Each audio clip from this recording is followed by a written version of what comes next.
Hey everyone, it's VM Campos, Magic Fan. Welcome to another streaming Saturday. Hey, wait a minute, it's not Saturday. That's true. For California, at least, it is now Sunday, September 19th, 2021. It's a surprise stream, exactly. Welcome, Mark. It's a surprise stream. I couldn't do the stream yesterday. I was at a get-together. We got back late, and then I went off to bed instead of streaming yesterday, so I wanted to make it all up to you, and we'll do the stream today, because we've got a brand new set to play some draft with, a brand new werewolf-themed deck, a werewolf-themed set. We have the Return to Innistrad, the new Innistrad set, Innistrad Midnight Hunt. Just came out online. It hasn't come out on paper yet. Perhaps one more week. That's what we've got in store. So let's just do the quick rundown of the webcams. The scenes, actually, technically. So the amazing cam looks amazing. Full screen cam, there it is right there. We see everything going on. We got that comic book over there that we can talk about later. It's one of my favorite new comics. We've got the web browser cam over here where we can look up cool stuff, amazing art, and so forth. Oh, here's the new events coming up. I should take a look at that more often about what events are coming up. Then we've got the card cam. Spoiler alert, there's nothing happening on the card cam at the moment, really. I don't really have any magic cards to open up or whatever, but I do have right here Abraham Lincoln and the Punisher. So nothing really on the card cam, and then back on the game cam, we're here. So we're gonna have some werewolfy action. We do have the transforming mechanic returning, so there are gonna be werewolves, but they're brand new in terms of they've had these years now, according to Magic or WotC. They've cleaned up the ability of how werewolves work now. Or back in the old days, when you transformed your werewolf, okay, it comes in as a werewolf, it's a werewolf, whatever. But then if your opponent brings in a werewolf, comes in as a human, they're saying it's breaking the immersion.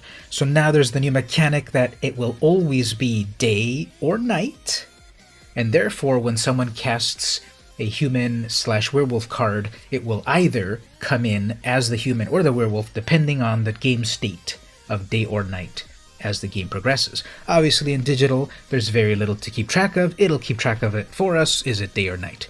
In paper, it comes now with a new, in the packets, in the booster packs, it comes now with a little card that has day or night. And it's just their way of cleaning up how werewolves work now, because again, why are these werewolves but this one's a human, but there's only one moon, and all of that. And there's some other mechanics as well. There's some brand new zombies called decayed zombies. So these are zombies that cannot block, and when they attack, they die at the end of the turn, so they're decayed. And that happens, like, let's say you bring back to life one of your creatures you animate dead it, well, it's not blockable anymore, and when it attacks, it dies. But the point of it is that you're going to be able to do a lot of sacrifice effects. That's something new. What else? We got Flashback. Flashback returns. And those are the big ideas at the moment. The big mechanics. Actually, why don't we take a quick little detour over here. Let's go to the official site, and I believe they have an article that lays down all of everything in a very brief way. Let's see. Plus we've got new Magic Stories. Somewhere. There's a lot of new material out at the moment. Unfortunately, their search feature is horrific, so you can't really use the search feature on the Teferis on Innistrad. We can't really use the search feature very easily on their site. But since they've already been previewing it for a little while, can't find it exactly easy. Oh, here we go, the Midnight Hunt mechanics. There we go, from way back in the old days of September 2nd. So here's of course, you know, new art, flipping cards. So then this werewolf, she's the Tavern Ruffian, and then she transforms into a werewolf, and then she's even tougher. And then of course some cool art, as usual, in the new sets. So we have the transforming double-faced cards. We have this brand new day-night card that keeps track. Is it day or night? We have, okay, so here's Disturb. This is like Flashback, but for creatures. We have the Bait Hook Angler. It's 2 mana for a 2/1. Play it normally from your hand. Or Disturb, pay 1 in blue. You may cast this card from your graveyard, transformed for its Disturb cost. So it's Flashback for creatures. So you can bring it back from the graveyard for the Disturb cost. And then now it's a 1/2 flying. If Hook Hunt Drifter would be put into a graveyard from anywhere, exile it. So often the things that you disturb, aka creature flashback, now they get exiled if they if it would return back to the graveyard, now they get exiled. So if you can blink the card back, it will come back on the front face. So you can do shenanigans. But now we have Flashback for creatures in Disturb. We have a new keyword ability, Coven, which checks capabilities. Basically, okay, Coven, at the beginning of combat on your turn, if you control 3 or more creatures with different powers, something happens. So the keyword Coven will always be triggering that. It checks your creatures. Do you have 3 different powers? You know, a 1/1, a 2/2, a 3/3. You know, a 6/6, a 9/9, a 12/12. As long as you've got 3 different powers, you've activated a Coven. Then you get some sort of result. For example here, Candlelight Cavalry, or Candlelit Cavalry, gains Trample. So it's a 5/5, but if you've got Coven, it's a 5/5 with Trample. So we have Coven in various permanents and spells, or other spells, like Candle Trap. Here's an Aura. Enchanted Creature. The creature has Defender. Prevent all combat damage that would be dealt to this. And if you have a Coven, then you can pay 2 and white, plus sacrifice this, exile Enchanted Creature, activate it only if you control 3 or more creatures with different powers. Yep, so Coven. So now you can have your own Witch's Coven. You just get you get stuff extra if you can meet the Coven requirement. And this doesn't mention flashback, and it doesn't mention that other zombie thing that I said, decayed. So that's weird that it doesn't mention everything, but yep, there's a bunch of new things like that, and it definitely requires the emoji. And we're going to try out all these brand new things because I haven't played any drafts just yet. That'll be part of tonight's stream, so let's get back to the game. Those are some big ideas there. So I'm curious to see how the double face cards will work. I want to try out some of that Disturb mechanic to bring my stuff back from the graveyard.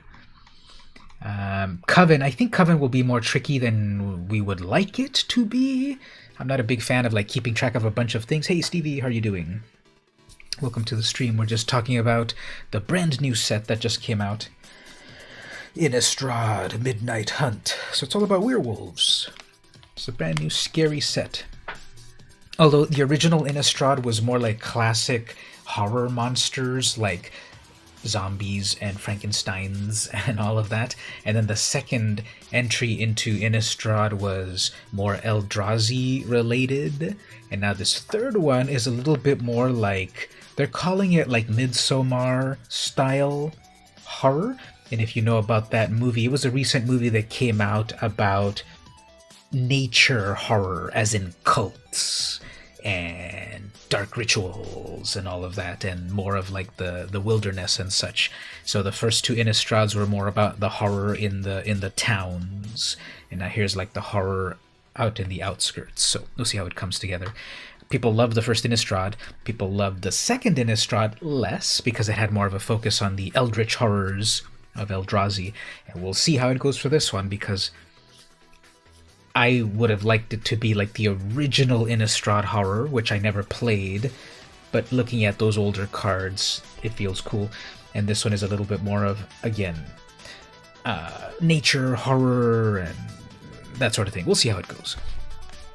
But I've got the gameplay here. I need to do my gold digging first, then we'll do the draft. So let's see, 20 black or green spells or 20 red or green spells. They both want green. But let's re-roll this one to see. So, okay, it didn't go up to 700, but it's lands. And I guess just to get that gold, I will do this Liliana deck, mono black, for the win. Actually, let me do this. I don't know if I've shown this deck yet on the stream. This is a demons deck, so it's all about demons. Mono black, just trying to summon all these scary demons. Plus, it's also got the alternate win condition, Liliana's something, something, something, where if you control, I think, 4 different demons on your upkeep, you win the game. So I've never been able to pull it off, although I haven't played the deck a lot. But everything in here is a demon, and you know, black cards and everything. And it's mono black, so we'll see about getting that gold. How's everyone doing today? So those of us in Pacific time zone, how has your Sunday been? And those of you in, what's it called officially? Wellington time zone, perhaps? You know, here we have Pacific time zone, Mountain time zone, Central time zone, Eastern time zone, the main time zones. Hey there, Evil Rick, how are you doing? Welcome, it's been a little while. But thanks for visiting. I'm about to do draft in just a moment, but I'm earning today's gold. Evil Mage might drop by in a little while, because we're going to play with some really evil cards, and I'm sure he will like to have his opinion about it. So we'll see when he stops by in a bit. I was just talking with Mark, who's over in New Zealand, trying to figure out the names of time zones. So, okay, Wellington time zone. And then what's the name of your time zone? Melbourne time zone? Sydney time zone? What's it called officially? Over here in California, it's Pacific time zone. My opponent's got Joyra, Weatherlight Captain, so we're going to see some historic shenanigans. It is currently Monday, 3:06 p.m. for you, aka 15:06 hours, right? So what do we want to do here? Let's draw some cards. Did I say it adequately correctly? Melbourne time zone? I'm sure not quite right, apologies. But let's see, what's the opponent? Okay, double blue, clearly they're going to have some sort of counterspell. So let's instead try to... Alright, it didn't hold priority for a counterspell, so we might be safe. Teferi's Tutelage. Okay, we're going to get milled a little bit. Who cares? Do not care. I've got my 4 mana for my various things. I've got the mana for my commander. Although it's only a 2/3. I see they're holding full priority, even though they had no plays in hand, they still held full priority. It's a 2/3, it might get shocked or something, so we'll see what happens. Melb, Sid, Brisbane, they're all GMT 10? Really? Huh. You're pronouncing Melbourne correctly. Oh, very good. I don't want to be caught saying it's something like Melbourne, which would obviously get me laughed off the continent. And then we don't have Echidna dropping by. He's over in Tasmania. Which reminds me, I think I've asked before, but is it Tasmania or is it Tasmania?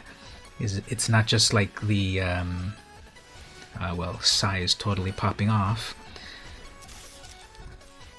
Gotta get rid of that.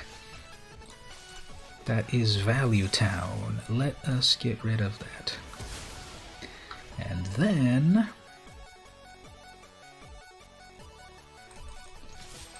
attack and boast and tutor. What do we want to tutor for? Boldus' Citadel often feels like the #1 thing to tutor for, although I don't have all the mana for it, but we'll get that Boldus' Citadel to be ready.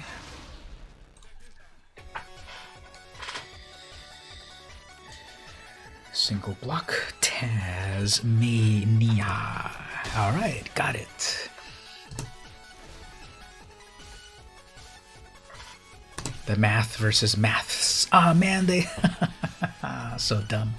I tutored my Boldus' Citadel right to the top, and then to Fairy's Tutelage milled it. So whoops. So I'm not going to be able to do my vampiric tutor stuff. Fine. Perfectly fine. How about you can... They're good gaming me. Well, when that happens, we obviously need to get some expert advice on this. The poor, wretched opponent scurries back forth to the oubliette because they cannot handle the true power of the black mana. And now I pass the stream back to VM Campos. Toodaloo. Thanks, Evil Mage. Thanks for stopping by with your commentary. So we'll further listen to you throughout the stream. But yeah, I guess as soon as you destroy the opponent's Joyra commander, they rage quit because they had their house of cards all built up to pop off. But okay, fine. Let's keep trying to get our gold for the day. We'll keep trying to get our gold for the day. Hopefully with an opponent that is a little less rage quitty. Actually, Rick, I don't know if you haven't been here recently, but what I also like to do is I also like to do a little bit of this.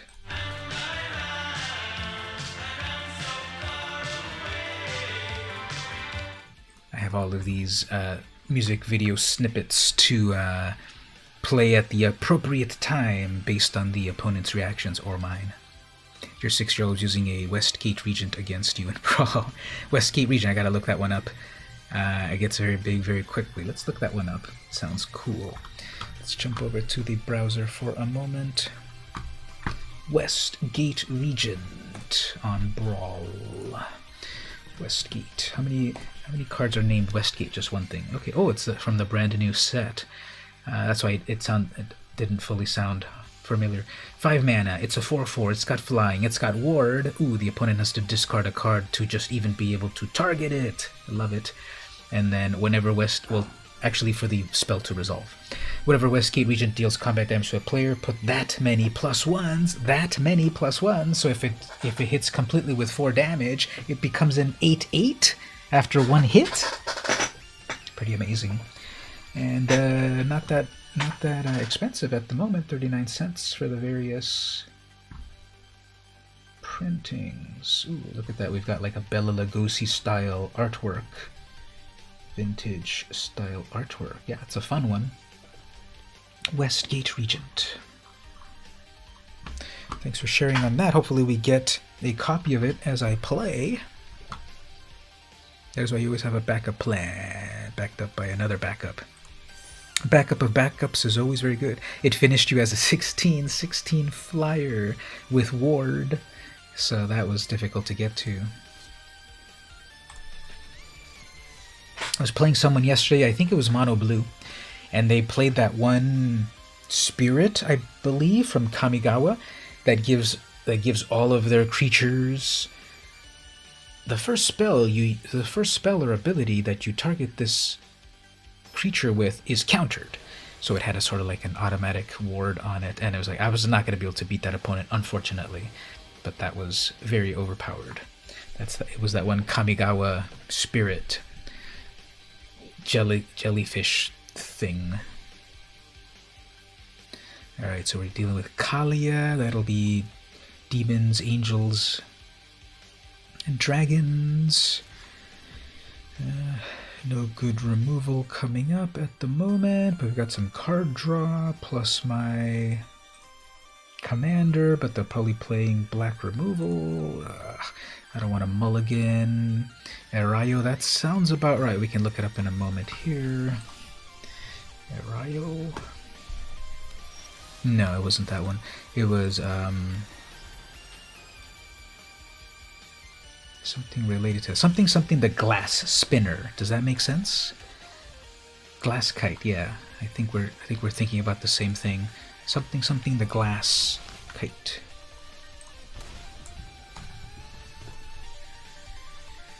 Shimmering glass kite. It's related to that type of effect, but it was the legendary. I'm also looking at it on my browser. Do I want to go for it? Nah, I want to keep things safe for the moment, so let's just build up. How can we find that card? It's in historic.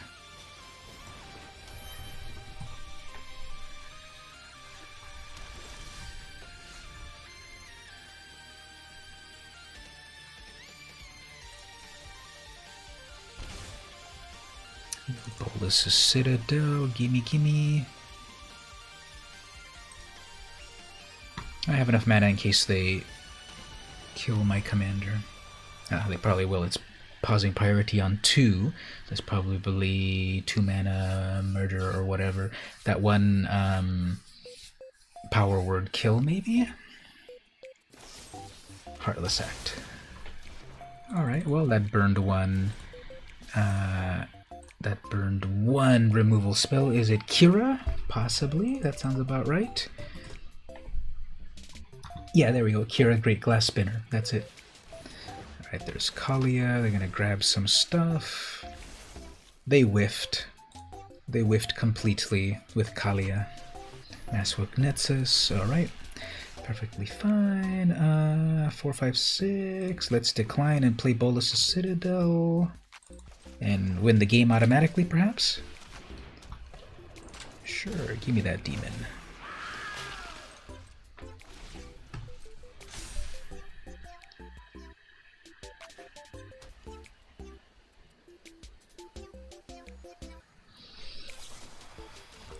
Spark, sure. But how about before we do that, we pull something cool off the top of the deck? Ghost Quarter. Nothing to Ghost Quarter. We'll take a couple of lumps over here while we get the perfect card off the top of the deck. Oh, we're gonna get a bunch of lands.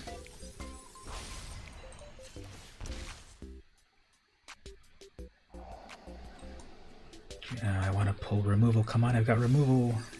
I know there's removal in this deck. I want that card too. I want that card. Let's see how far we go here. As long as we're not dead, we'll be fine, right? There we go. Am I able to play? Can I not autoplay my? Can I not respond with the despark? Well, never mind. I'll be able to do it anyway. So that gets exiled. Who cares? They have enough mana to do their Maskwood Nexus. And oops, never mind. Power word kill doesn't target freaking angels. Ugh. Of course it had to be. They're good gaming me. Okay, fine. Good game.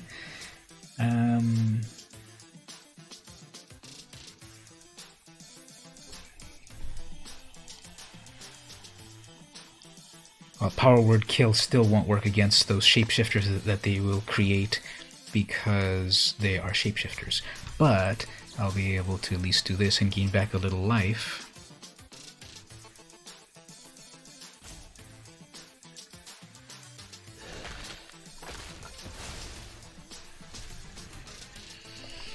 Bond of Revival can bring back all the stuff I dumped into the graveyard.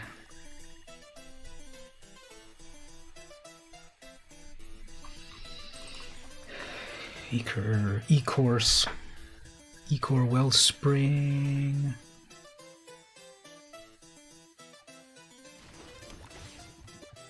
Draw a card off of that.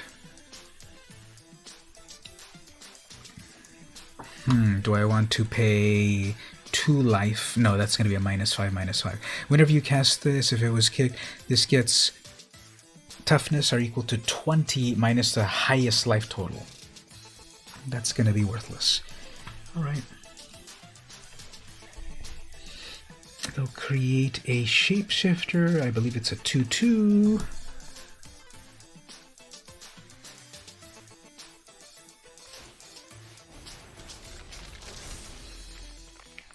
Okay. We summon Kalia. They're gonna draw anything off there still. Oh, they got one thing. They got Liesa. Attack with a 2. That's hilarious that my power word kill cannot target either of those.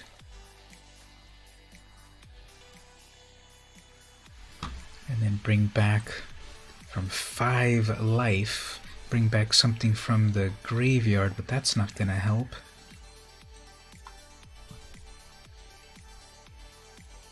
I don't have any flyer.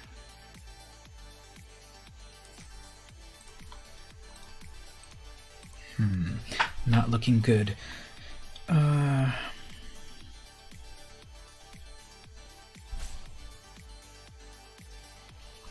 me draw a card. Maybe get that off. Get that off the top.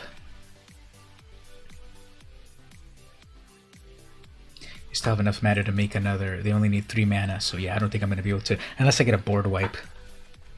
There's a board wipe. It still won't help because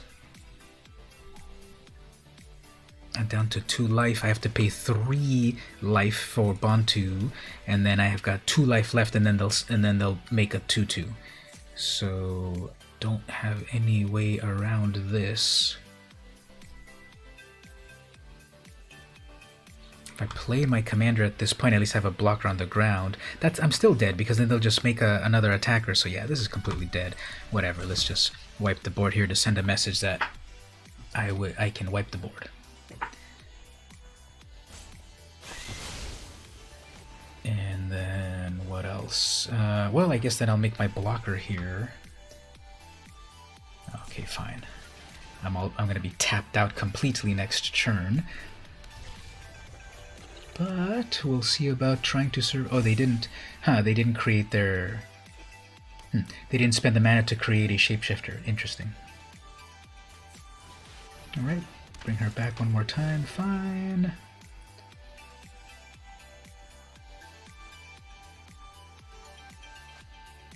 Got 2 things off the top. 1 mana. Ooh, I can play that for 2 mana and kill myself. I'm dead anyway because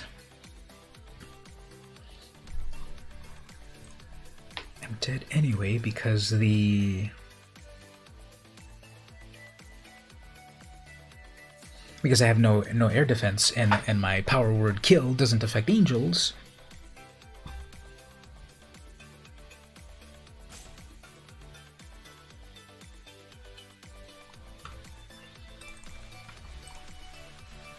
It doesn't let me play it for some. Oh yeah, because it's 3 mana. Normally 3 mana. Yeah, I have no recourse around this, so I guess what I should have done is I should have dropped my land. I would have had 2 mana. I would have been able to boast and put what I wanted on the top, and then played it. But that was a little misplay. Betrayed by the demons, exactly. Angels versus demons. I have let down my demonic brethren. Okay. I can live with that. I can live with that. Why would you do that? But I can live with that. Okay. That gives me another turn. Very nice. I can live with that. Actually, I should have left it in the graveyard, and then I could have Bond of Revivaled.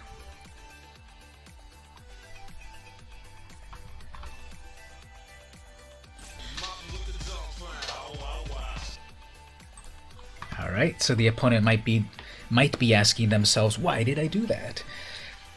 Because they had a 3-3 and I had a 2-3, but perhaps they didn't see that it had Death Touch. If I summon this, it'll be automatically a -5/-5, but that there's no point to that. Okay, this gives us one turn, maybe. Oh no, actually we're dead. Lorehold. Velomachus Lorehold has haste. That's the answer to win, but if they want to show off and do something else, Velomachus has haste, and it's a 5/5. Oh, that does not have haste. Okay. Maybe they're watching the stream live, and they don't want to end it all. So, hello, Brune's Clues.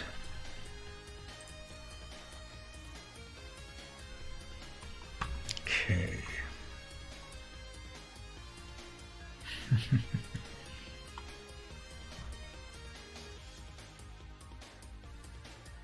Here's what I should have done.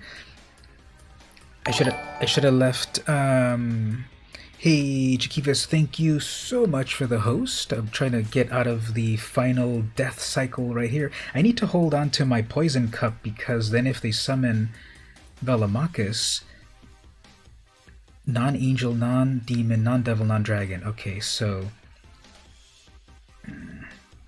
I have no...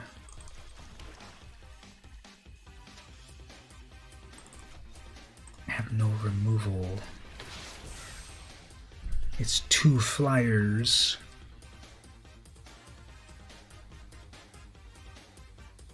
Nothing to revive out of the graveyard. That is a flyer.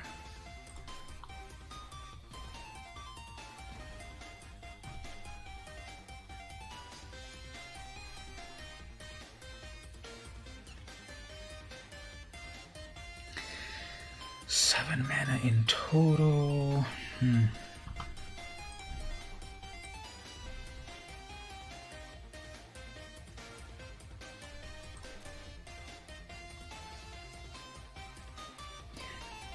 that demon's not a flyer, and it would be a -5/-5 anyway. So yeah, there's nothing. Doesn't seem to be anything to do here. I guess we'll end things on our terms. They get to discard 2 cards, and then from Hell's Heart I stab at thee.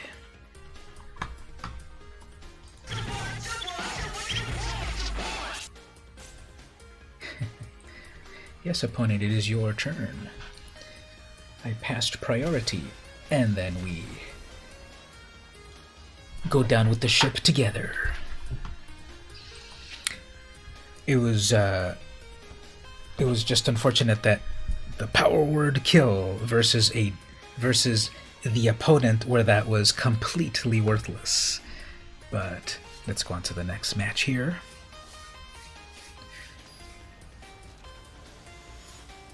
And here we have one of the new Brawlmanders. I've got to read that one. Let's see, Adeline, 3 mana, legendary human knight, it's a 0/4, vigilance, power is equal to the number of creatures you control. Okay, so we're going to go with mono white, go wide. Whenever you attack for each opponent, create a 1/1 that's tapped and attacking. So it automatically makes 1 when any of the creatures attack. As long as it's on the field, if anything attacks, it makes a 1/1. So then Adeline will get larger and larger. The trick to that, of course, is to kill Adeline on sight. So isn't that always the answer? Kill on sight. Turn 1, nothing. What do we have on turn 1? Mana Tithe. Okay, this is going to be a Mana Tithe. We are in Historic, so this could be a Mana Tithe. Although it wouldn't be holding priority at that point. Alright, Impassioned Orator. That one's annoying, so let's draw some cards.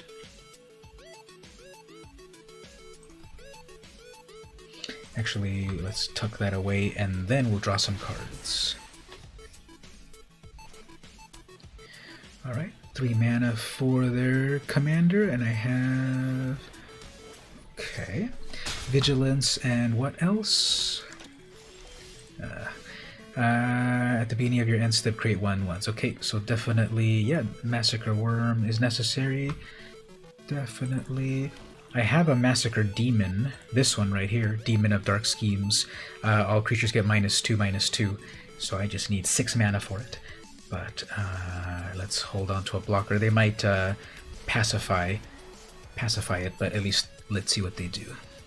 There we go, Baffling End. Okay, that's fine, because I can recast my commander relatively easy.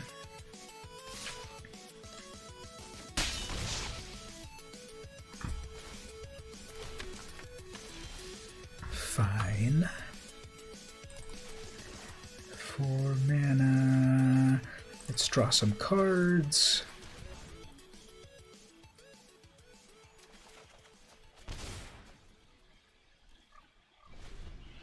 Five mana next turn. I can bring in my demon. Oops, there's the book. So that one creates. You can create an angel and then give the angel no attacks. Okay.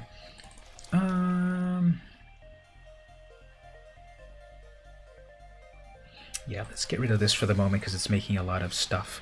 And then if we... Oops, there's the Mana Tithe. Or the Hexproof or something. Huh. Okay. Is that the thing that brings it back to life? No. So what did that do actually? What did they do? Target creatures +2 gains lifelink. When this creature dies, do whatever. It didn't die, it got exiled, so... Tough luck. Alright, so that makes some more stuff. I should have my mana to do mini Massacre Worm, although now I've got an angel to deal with. Great.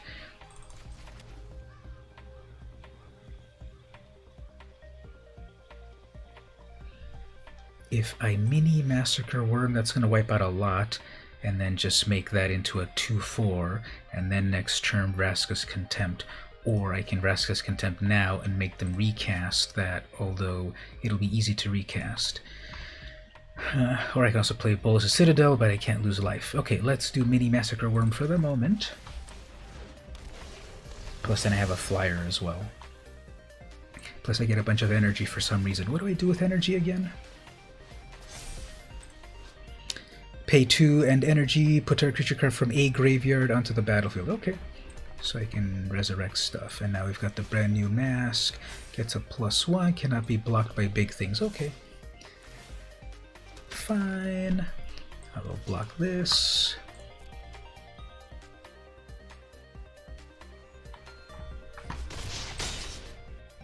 Triple white pulls that thing off. They're pausing with 2 white mana. Let's try to exile that. Okay.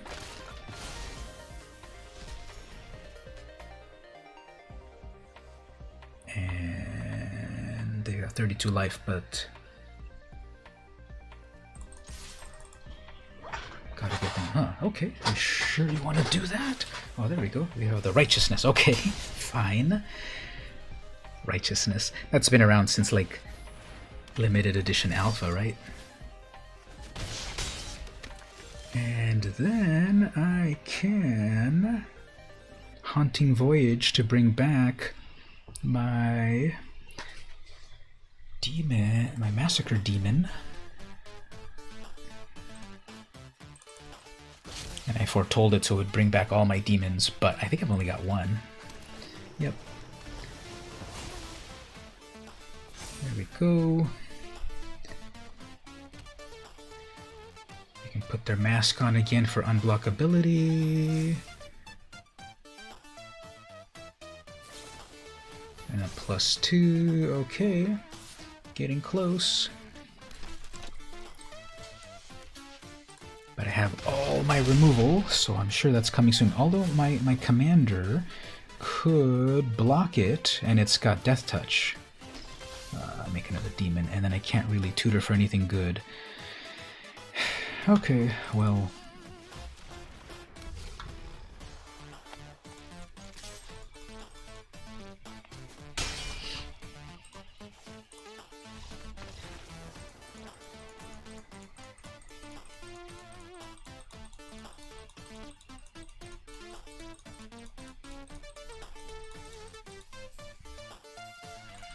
Alright, probably 1 or 2 more games to get today's gold, and we'll move on to draft. We've got a brand new draft to do for the new set. And speaking of which, the new set and such, I have codes from Wizards of the Coast. So put it there in the chat who's interested in getting a code, and then I'll put it in my notes and then give you a code through Discord. Courtesy of Wizards of the Coast, so let me know there if you'd like a game code. Alright, Kenrith is 5-color, good stuff.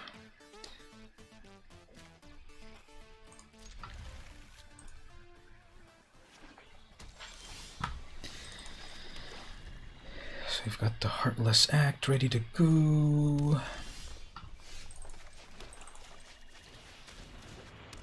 Alright, we got 2... asking. Very good. Let me put my note over here. Yeah, there's been a few codes: play mid, level up, scale up, and stuff. And the opponents. Okay, fine. So I'll make a note here to pass on. Where do I have these at?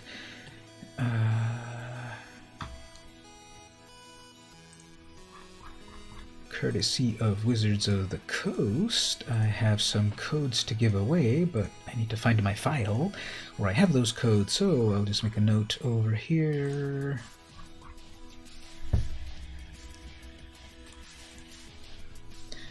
That is 919 codes to give. Okay, so I will I'll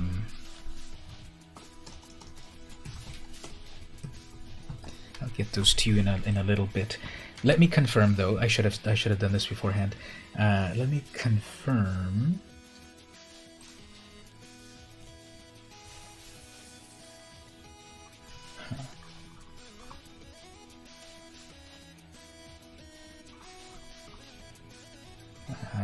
Yeah, I should have found. I had the idea earlier to give these out, but I should have found them and confirmed them because I'm 99% sure they will work, but I should test one. But then I've got too many of these notes. So which of these notes is the correct one? Oh, okay, I think here it is.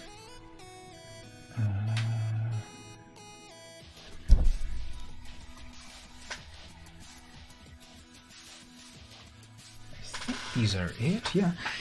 So thank you for that. Let me test one of these codes to see if this works. I think I can use my own codes. What do they say about not using your own supply? But let me check if this one works, and then success. Okay. Okay. So I'll mark that one got used, and then I'll give you to one of these in just a bit. I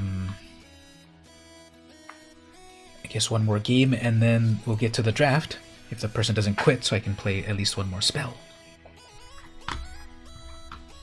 And I don't quite like this song here, so let's put it on the skip list.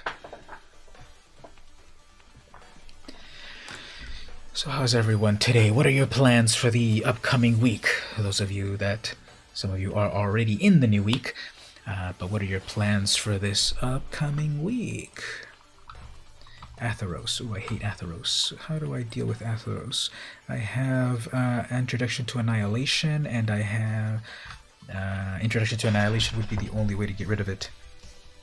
So I need to make sure I get an Introduction to Annihilation eventually.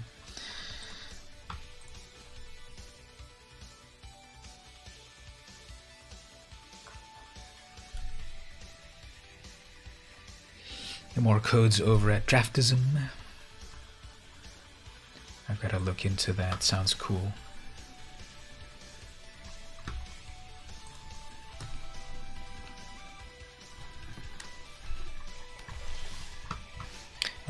coveted prize can let me go tutor for that Intro to Annihilation.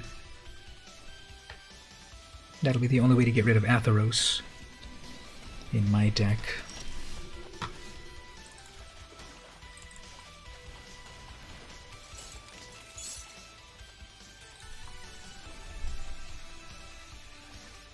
Oh yeah, you're working on that cool drawing. Was that also for that other YouTube person?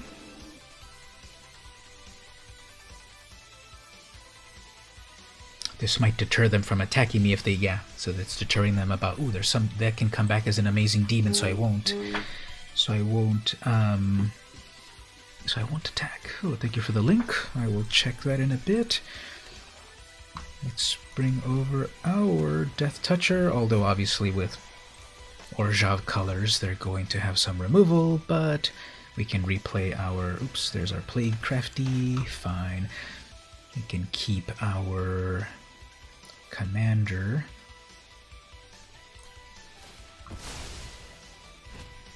From the Warhammer game, okay.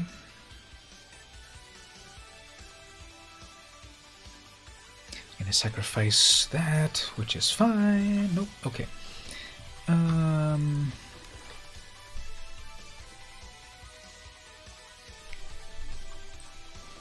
Sacrifice creature, draw a card, but they're tapped out. Okay, let's get rid of that.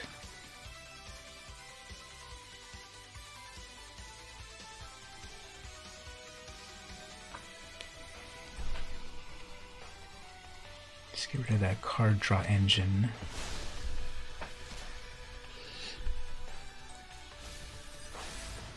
And they might triple block here, but then that will remove a lot of things off their side. Not triple block, double block. Guess that's fine. I can bring mine back relatively easily. Oops, no blocks. Okay.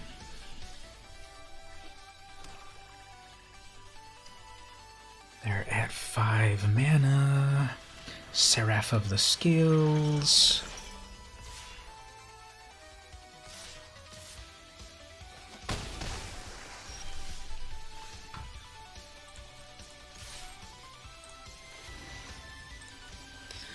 Let's go grab that thing to be safe with it. We'll just grab it off the top of the deck. See if they block with that Seraph. That has Afterlife 2, doesn't it? Afterlife 2. So they're trying to do stuff with...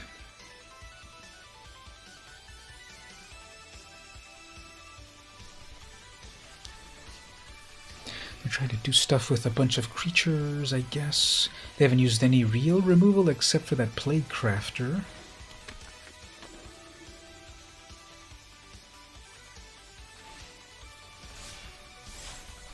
Alright, they've gone for Indestructible, I guess. What did they go for? They selected Vigilance, okay. Missing a lot of... Missing card draw. Missing lands, I mean.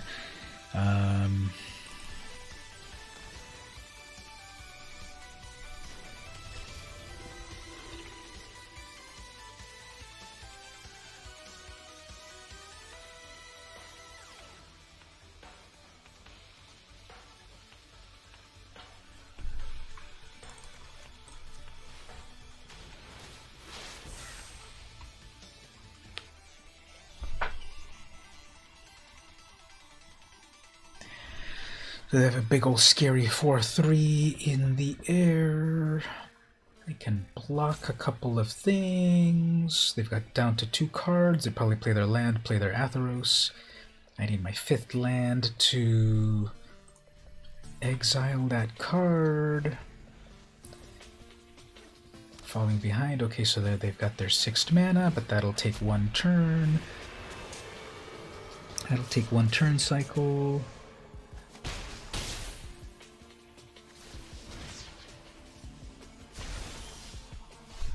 There we go. That'll hold them back.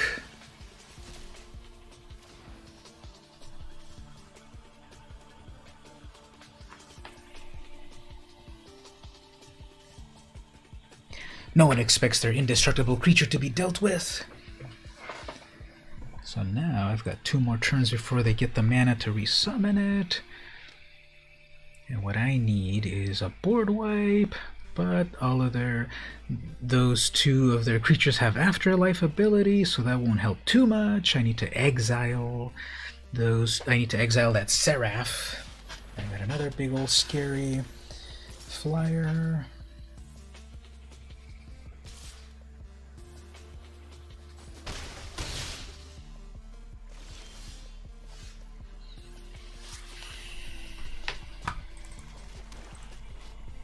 Takes 3 mana to go tutor for something, and then I'm gonna have 2 mana left, and that's nothing to be able to do. Final Parting won't help either. Coveted Prize won't help either. Well, I think we got a number of cards. I mean, I think we've got enough for the reward. There we go. So today's gold digging. We got today's gold digging. So let me take a little break, and then we'll play the draft. We'll play the draft, and then we'll see about the brand new cards in Innistrad Midnight Hunt. So short break. Be back in just a moment.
Alright everyone, we are back. Just a short break, and now we'll get back into the game. We'll do some drafting in the new set.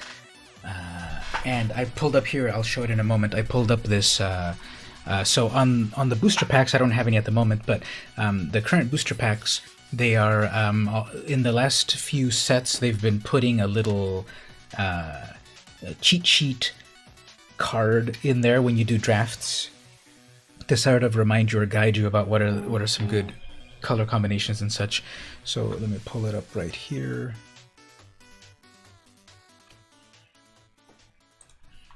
It's not extremely like esoteric knowledge. This is Gavin Verhey, who I met at Comic-Con a few years ago, one of the big people working at Magic, and now they're starting to put these like a cheat sheet in some packs. So again, not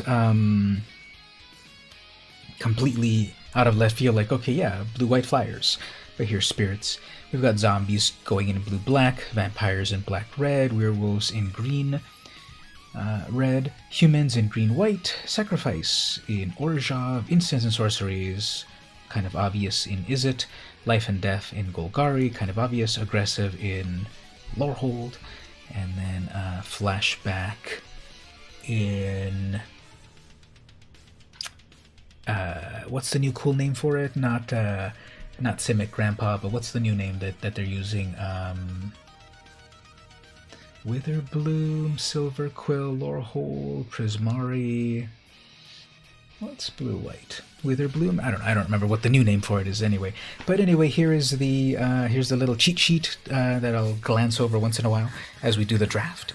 We'll get the draft going, and I see there that Rick might have left for the day. Well, thanks for coming to hang out, and hope you have the great rest of your Monday, and we'll try to win a game or two for you. So, gonna go over to... where do they have it at? They have all of these various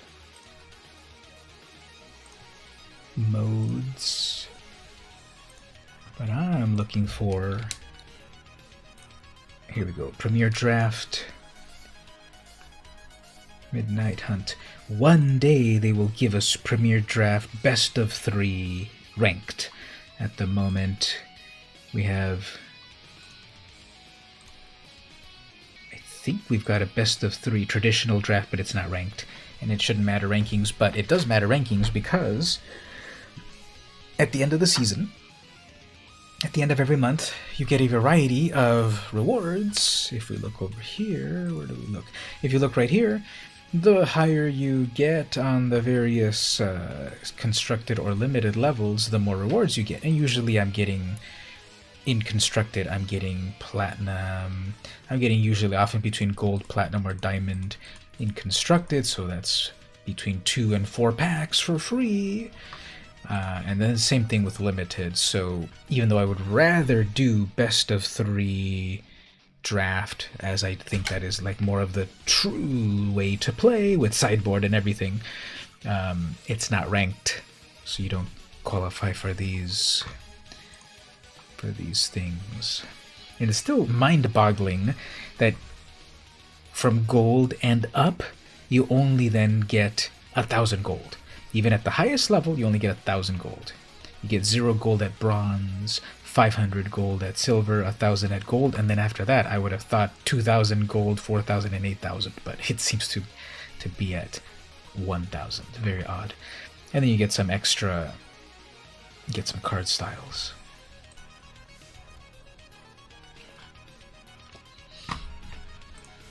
Alright, let us draft. Premier Draft, here we go. Let's see who else is...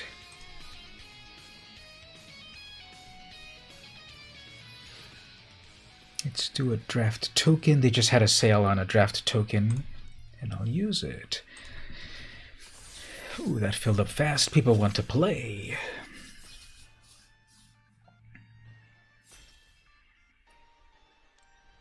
Alright, pack 1. Got a dual land in rare. We got a Rise of the Ants, create 3/3 insects, flash it back.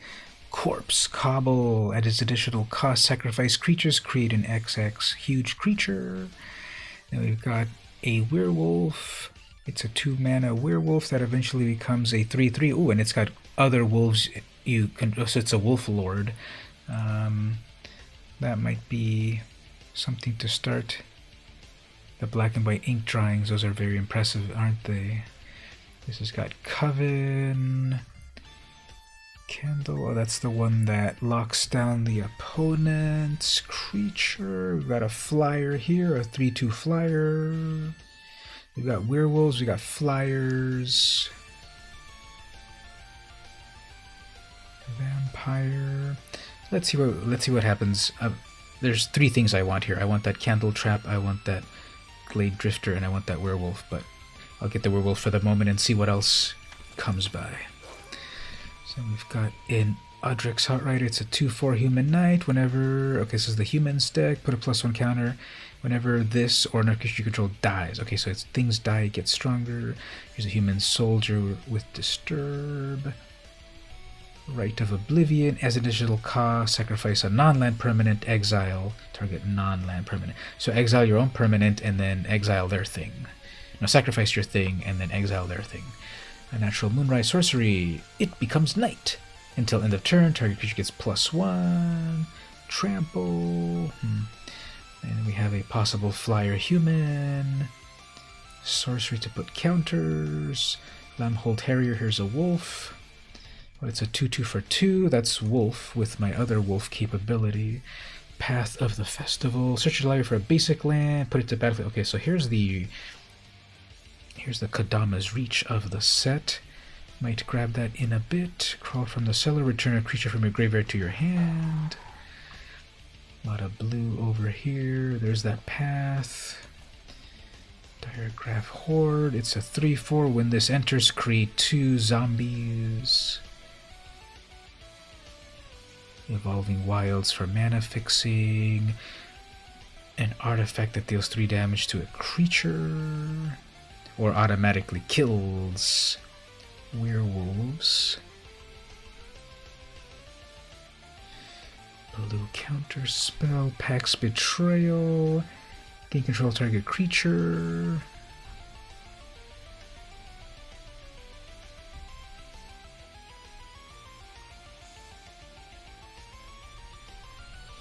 I'll get that path and see about mana fixing. Oh, here's that cavalry. If you've got Coven, it gets trample.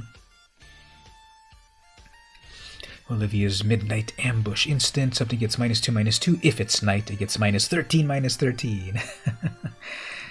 We have Defenestrate, destroy target creature without flying. I'm very surprised that this very powerful black card was passed. So, I'm gonna grab it. Gavany Trapper. It's Icy Manipulator on a creature. I'm seeing a lot of good things. Maybe I'm gonna grab a variety of good things so far and then focus in on the next pack. We'll see how the rest of the table values things. Howl of the Hunt, enchantment, flash, creature. When this enters, if it's a wolf or a werewolf, untap it and it gets a +2 and vigilance.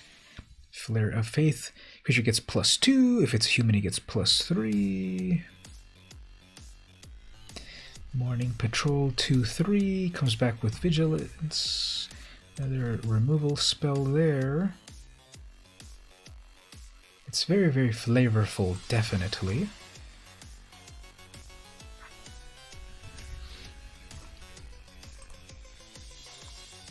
Siege Zombie, tap 3 untapped creatures, each opponent loses 2 life.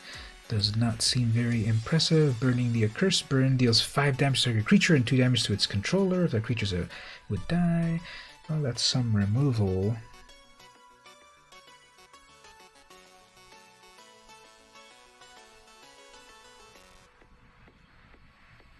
Removal versus a zombie. Stuffed Bear, it's an artifact. Pay 2 and this becomes a 4/4. That's really funny. It's a 2-mana artifact and then you pay 2 more to make it come to life. Shadow Beast Sighting, it's a sorcery. Create a 4/4 for 4. Flashback it for more. There's another path. Moon, silver key, 2 mana. Sacrifices. Search your library for an artifact.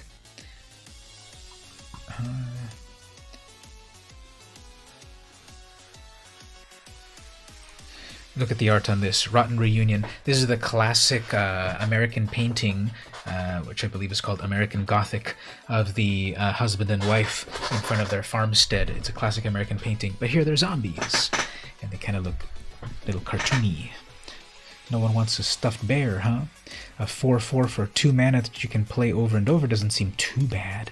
This spell costs 1 less to cast for each creature you attacked with this turn. And this enters the battlefield, draw a card. Okay, so 2 mana to draw a card, but then if you attack, it gets stronger.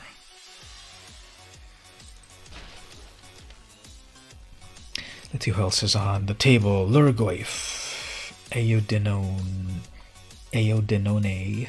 Uruksu. No one wants that corpse cobble. There's the candle trap. Component collector.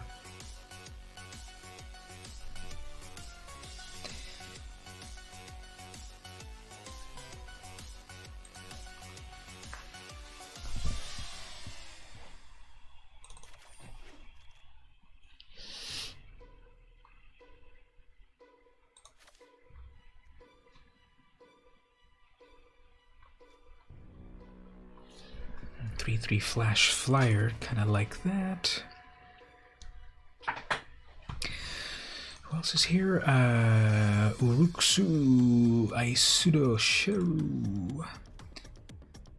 Join the dance. There's a 3/2 flyer. Scobino, Mornargil, and Drax. So we have Vivian, Vraska, Renan 7,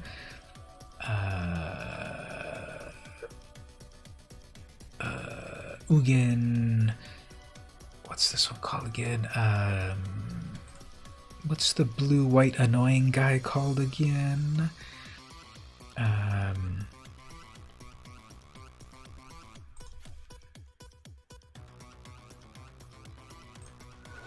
What's this guy called again? That was always annoying. Chandra. Something with an A? Not Ashiok, but he's a Vidalkin with like 6 fingers. Forget his name. But he's from...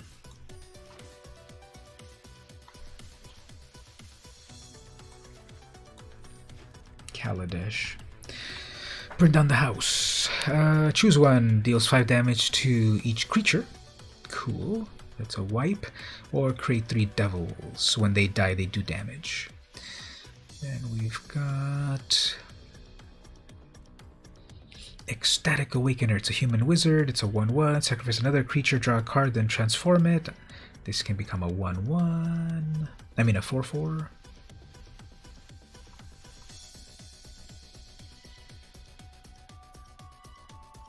Here's a 2/3.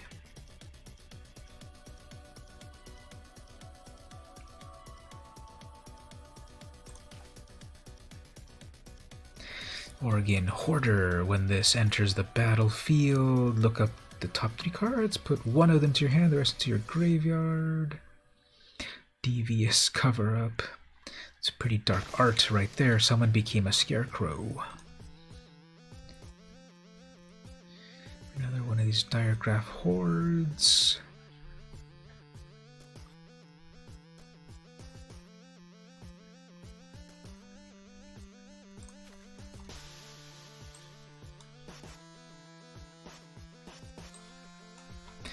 Let me change up a little bit here to sort of... It might not actually end up being werewolves. Maybe it's going to be zombies. Blue-black zombies.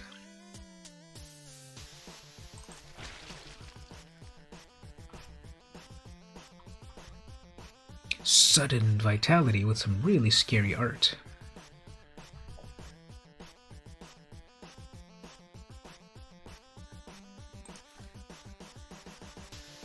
Jack-o'-lantern. After all of these years of Magic, we finally have a card that is Jack-o'-lantern. It's a 1 mana, pay this, exile up to 1 target card, or do that. Exile this from your graveyard, add 1 mana. Okay, so you get a mana from the graveyard, that's interesting. Or you exile a card from the graveyard. So that would help versus the graveyard decks. This is what a pretty scary card, Flesh Taker.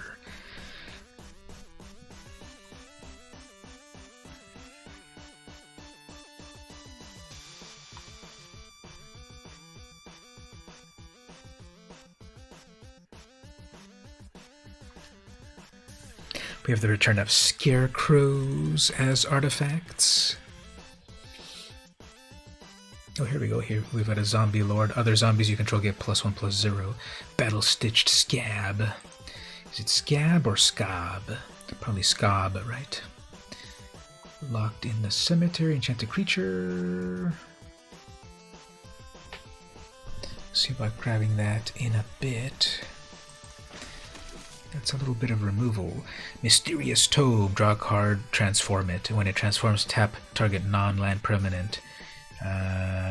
It goes back and forth between tapping and untapping. That's kind of weird. Instead of it just being a regular sort of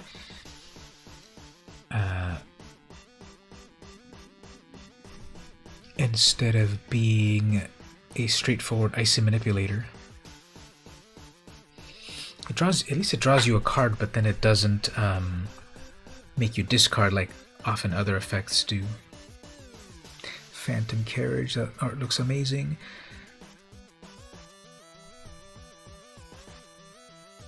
Falcon Abomination, it's a zombie bird.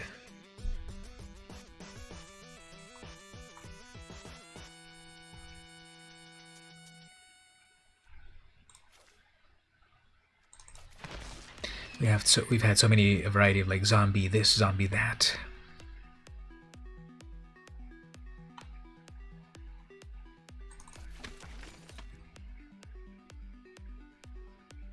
Oh yeah, here's that devious cover. Counter a spell. If the spell is countered, exile it. You may shuffle up to 4 target cards from your graveyard to your library. So if you're focused on counter spells and stuff, that does fun stuff.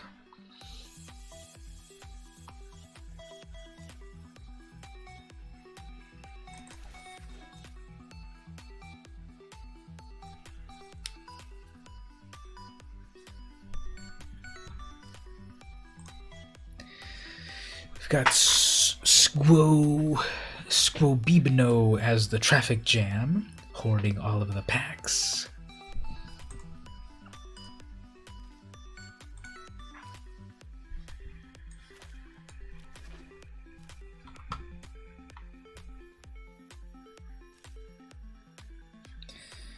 So I'm going with zombies and some flying spirits.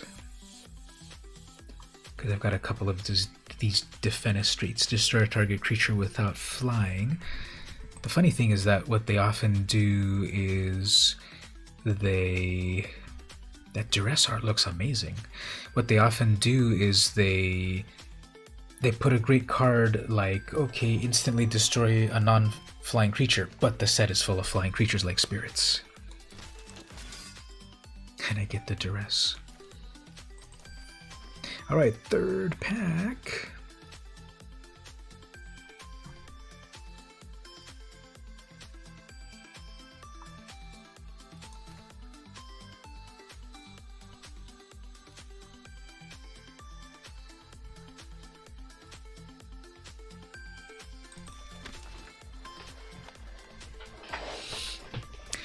Third pack.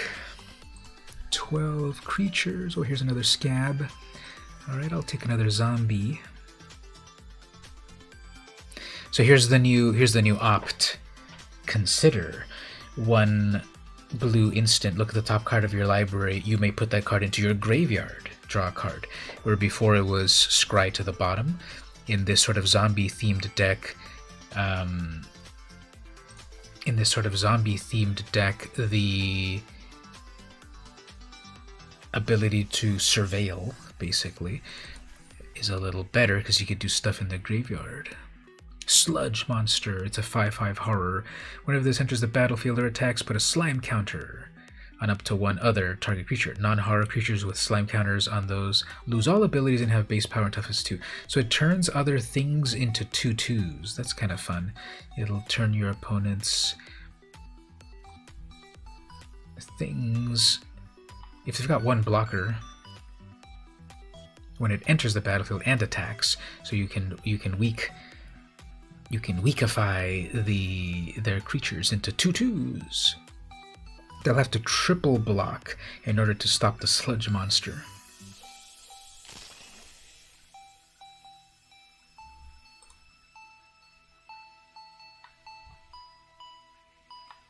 Hobbling Zombie 2/2 Death Touch. And then when it dies, it creates another zombie.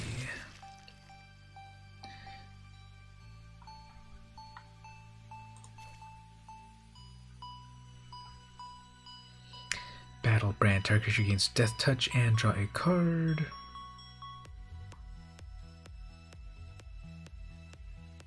Hey Gabe, how's it going? We're trying out the brand new set.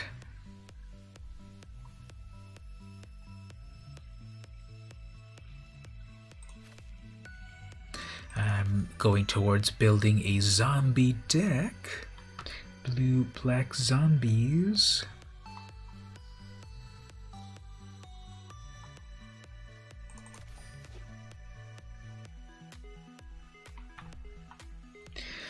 So we're going with blue, black zombies in the brand new scary set, Innistrad Midnight Hunt. So one thing that's changed about Magic nowadays is that target creature's owner puts it on the top or bottom, and then you create a zombie. One of the things that's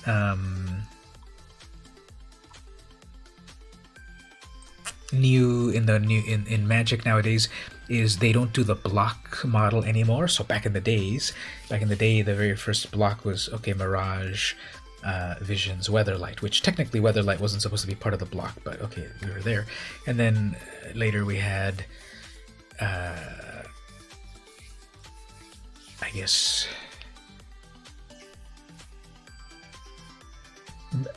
like Khans of Tarkir, Fate Reforged, and Dragons of Tarkir. I forget which order it went in, but there were 3. And then the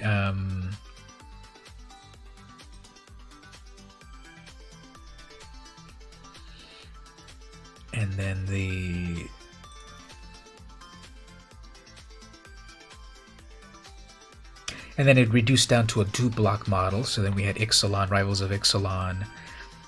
And then it reduced down to no more blocks, but we're getting a pseudo block this time around because we're going to have Innistrad Midnight Hunt, and then the next set that's coming out is Innistrad Crimson Vow. So we're staying on Innistrad, and then we're having 2 Innistrad related sets in 1 year.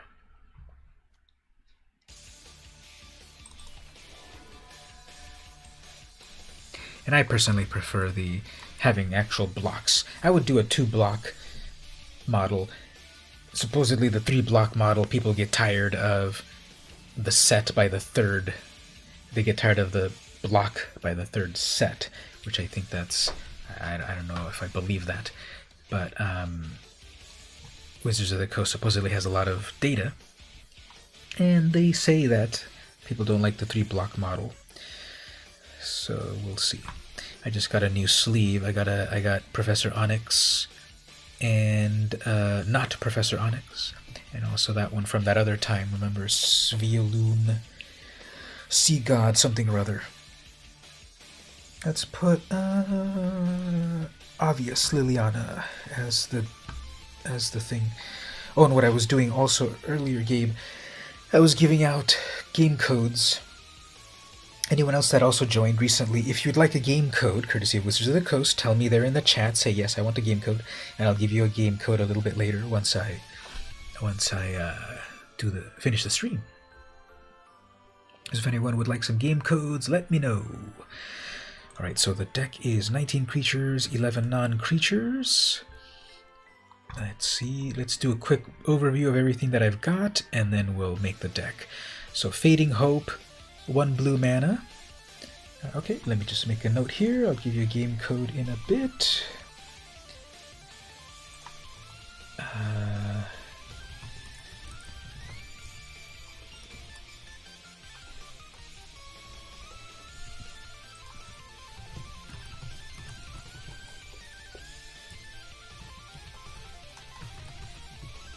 Alright, I'll do that in a bit, courtesy of Wizards of the Coast.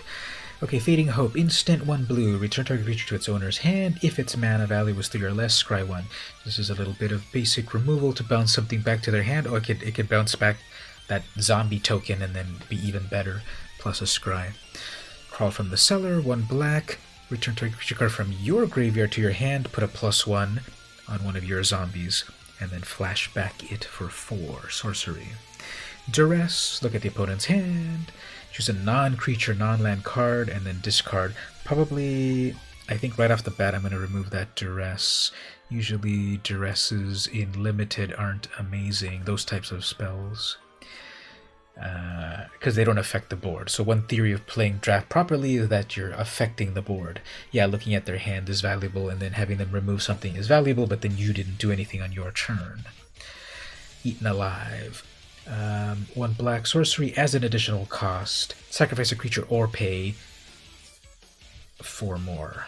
So 3, 4, 5. So 5 mana to exile a creature or planeswalker, or sacrifice your own thing, like a zombie. I'm going to be making zombies, so I guess this will be fine.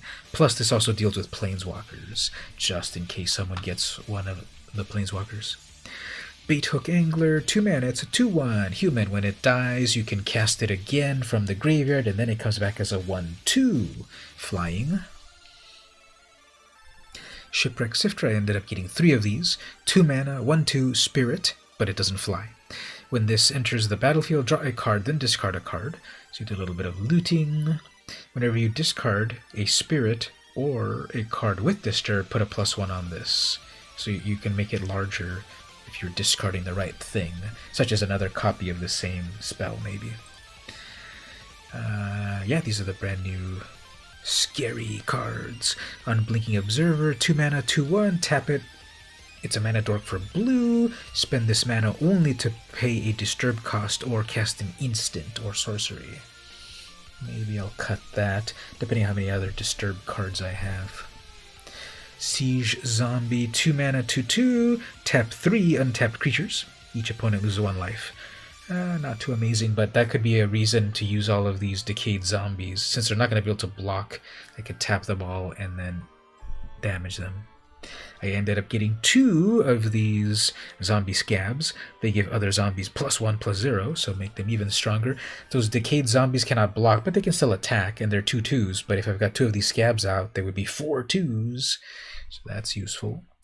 Falcon Abomination, it's a 2/2 zombie bird, and when this enters, create one of these decayed zombies. Mysterious Tome, it's this artifact. Pay 2 to draw a card, then it transforms.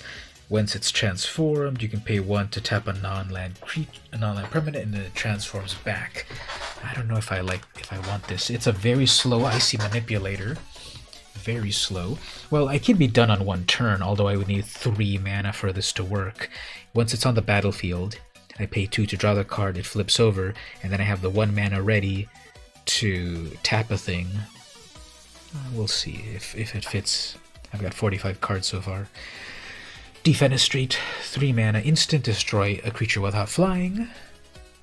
Hobbling Zombie, it's a 2/2 Death Touch. When this dies, create a 2/2 zombie.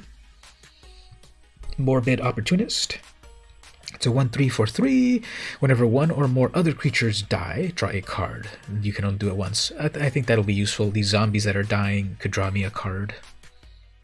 No Way Out, target opponent discards 2 cards, and then you make a zombie. This is better than Duress, because they have to discard 2, plus it makes me a creature. So, whereas I wouldn't really want to do Duress too highly, I think discarding 2 could devastate their hand, and even if they have nothing to discard, it still makes me a zombie. Maybe I'll just put 1 of them. However, Shady Traveler, 3 mana. It's a human werewolf. It's 2/2 by day with menace, and then if it becomes night, it's a 4/4. Maybe we'll have an honorary werewolf. We might have an honorary werewolf, or that could be a cut. Since I don't have a lot of control over...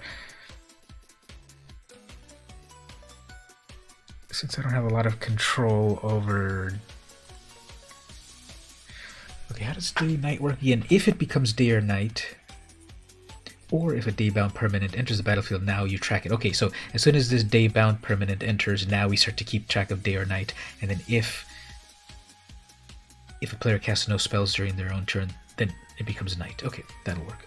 These cards are pretty neat, and it's Halloween, exactly, and we're going to get one more scary set coming soon also for Halloween. Here we have a Hippogriff, which is a 3/2 with flying, and I can recast it for 5, and it comes back as a 2/2. Organ Hoarder, it's a zombie 3/2. When this enters, look at the top 3 cards, put 1 of them into your hand, the rest to the graveyard to disturb. Revenge of the Drowned, target creature's owner puts it on the top or the bottom. You create a 2/2. So send their creature back, plus get a zombie. Stormrider Spirit, it's a 3/3 with flash and fly. I think I'll only put 1. Now let me take out 1 of these 1-way outs, so then we can keep that. That's that Sludge Monster. Diregraph Horde creates more zombies, and then that's it. 44 cards, so let's look again. There's some removal that returns back from the graveyard. That's removal, but with sacrifice. Disturb card.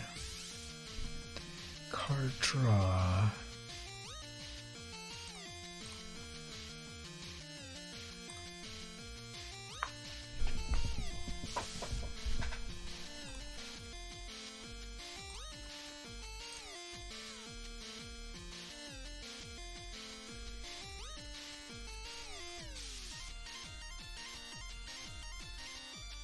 It has a pretty fun, energetic song.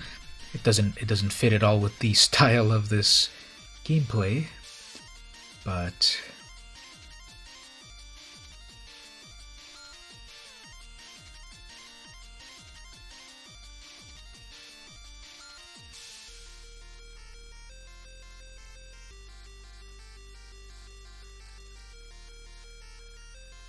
alright, we're gonna go with this. 42 cards. Lots of zombies, some removal. Here's the new lands.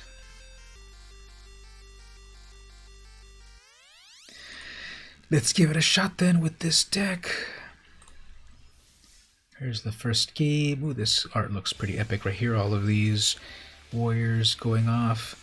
But once you see this, you won't be able to unsee it. All of them have the exact same mouth. The sort of like, oh no, type of mouth. She's got it. They've got it over there. So they should have done different kinds of mouths. They all have the furrowed brow and the oh no mouth. You should have changed things up a little bit, like maybe a more obvious anger type of face. Or it wouldn't have been funny if the one on the back had the come hither look. Very inappropriate, but then it would have been better than all of them having the exact same expressions. So something just popped into my head. So I saw your comment earlier, Mark, about not your cup of tea, but you gave it a thumbs up. So thanks for that.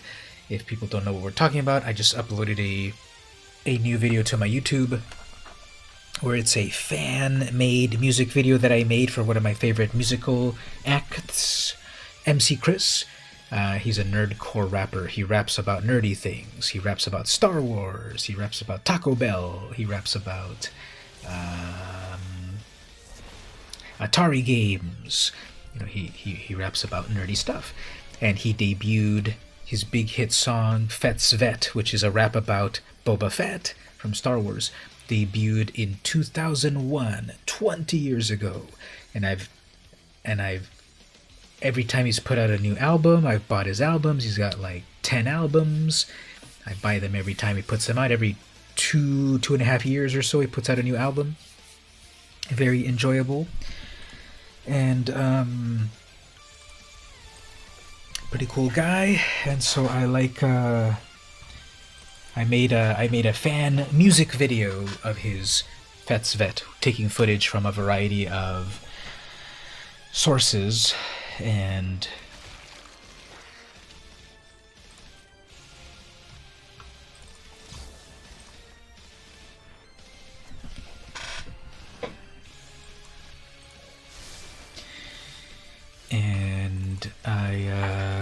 people should check it out. It's a funny, vulgar song, and then I made a cool video about it.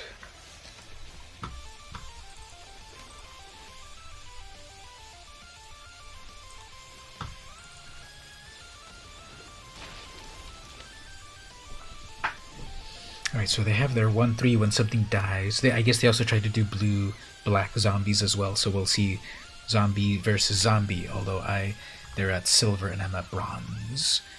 So we'll see what happens. And they have the... okay, so top or bottom. Put on top? Fine, I'll just recast it. Wish you could tell 27-year-old you to take YouTube more seriously. Yeah, to get back into it earlier, right? Or to get into it earlier.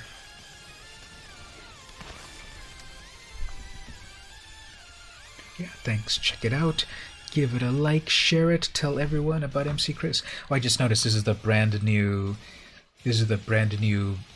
board.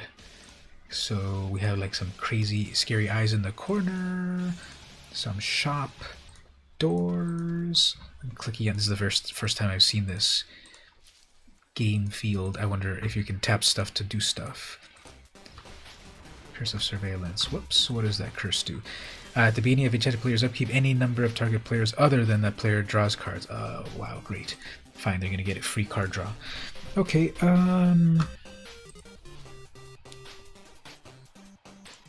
let's get rid of that card draw engine. They've already got double card draw here, so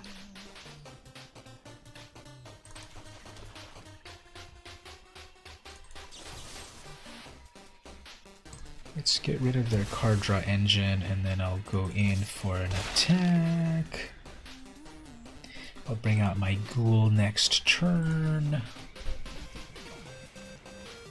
Oh, Champion of the Perished. This is a very good card. Whenever another zombie enters the battlefield, put a +1. But they didn't have enough. Okay, fine. They have 5 blue.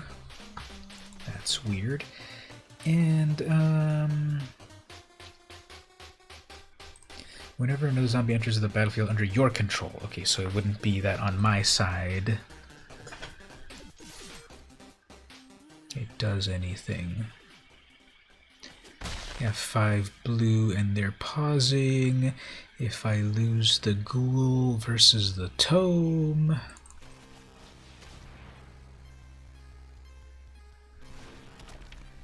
okay, and this is all instant speed, so I can tap it now, still have 1 black open, so I can tap them down on their turn. We'll see if this Icy Manipulator works or not. 5 blue. What is it waiting for? 5 blue. I guess another bounce spell. Return this to the hand. If you control that, permanent draw a card. Okay. So they just bounce it back. No real loss.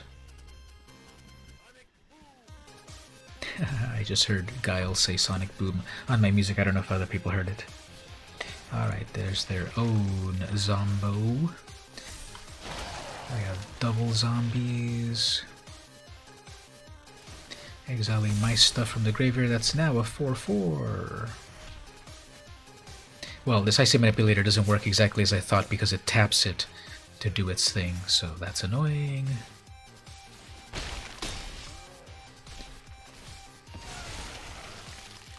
They've got a 4/4.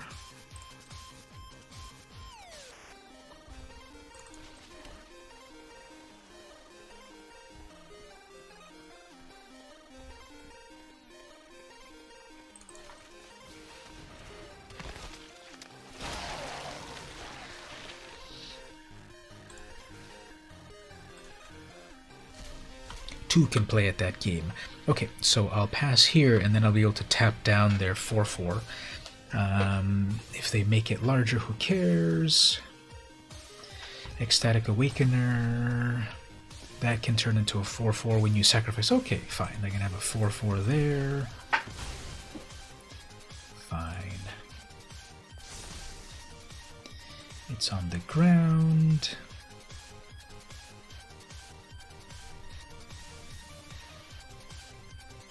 I guess I gotta do their own sacrifice thing to sacrifice that. I guess not. Not good. We don't have any blockers.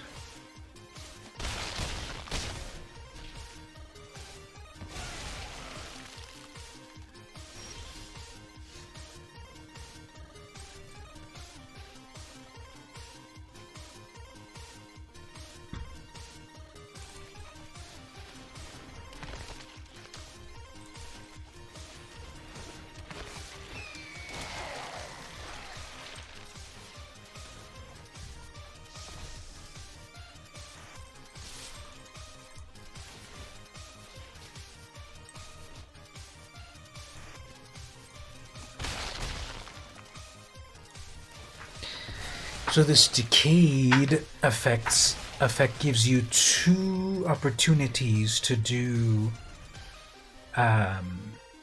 triggered abilities. When you attack, it activates the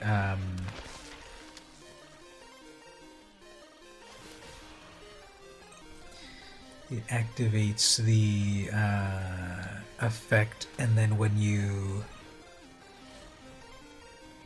when they're about to die, it also, so you can do various things. Alright, well, the opponent made a way better zombie deck than me, so let's not waste our time. Let's see if we can get another opponent. That was a lot of great synergy. They got a lot of rares in that deck. They got that Curse, which was just drawing them a free card, and there was no way to interact with it. I didn't have any sort of disenchant or anything, and I doubt that there is in black or blue. So they were drawing cards off of that. And they had that other rare, Champion of the Perished, which is when you summon zombies, it gets bigger, and the whole deck is a zombie deck. So how did they get two rares off of that, off of the draft?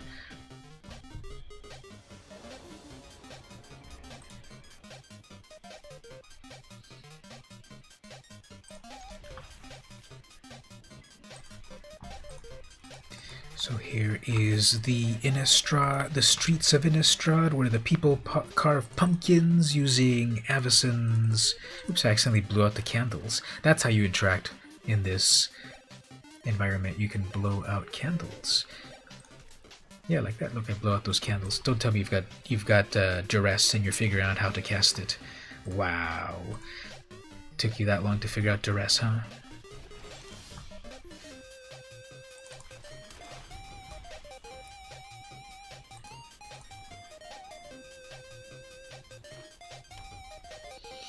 Alright, black and red.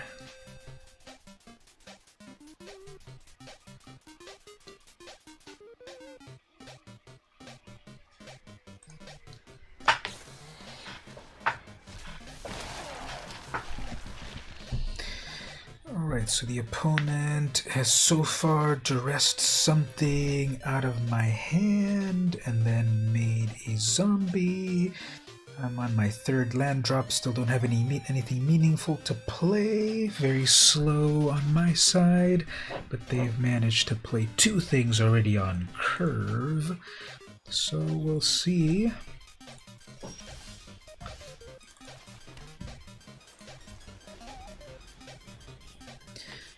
I'll see if I can get back. So I'm about to play my Gale Drifter.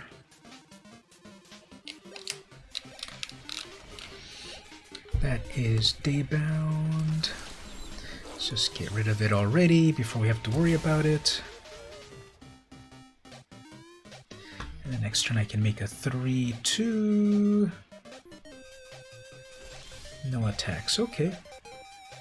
They'll probably use it for some sort of sacrifice effect. Probably that one, sacrifice your own creature to destroy another creature.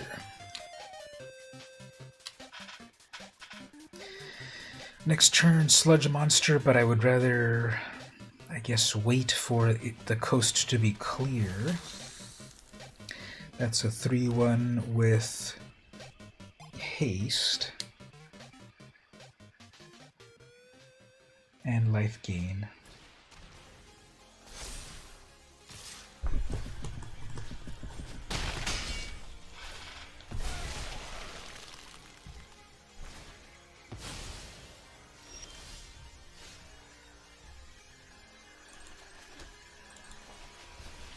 Alright, we took an adequate hit, but then we get to remove stuff from flashback. Amazing. That Diregraph Ghoul is cool. I just destroyed a lot of their graveyard strategy.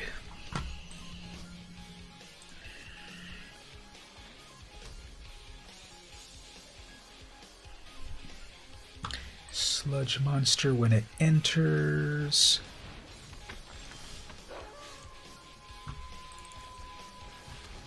They haven't used any removal yet, so we'll give this a try.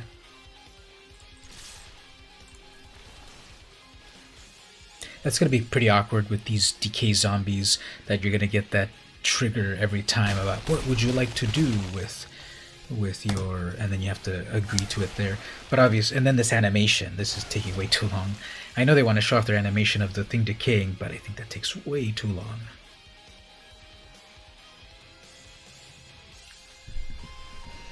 Three, 2 Trampler.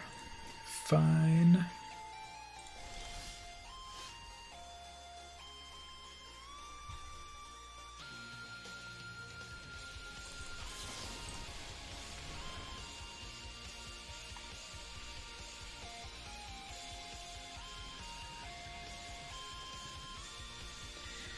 Revenge of the Drowned. No flavor text on that. Turn it into a double 2/2.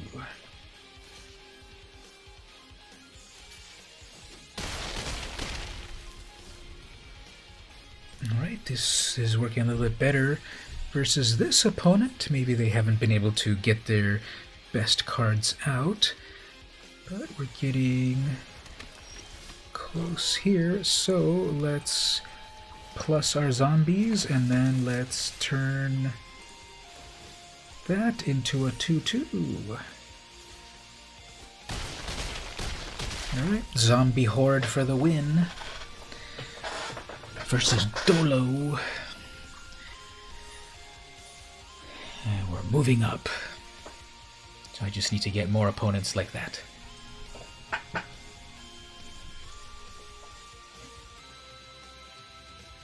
Let me look at my deck one more time. Thank you. Let me look at my deck one more time. Get it down to 40.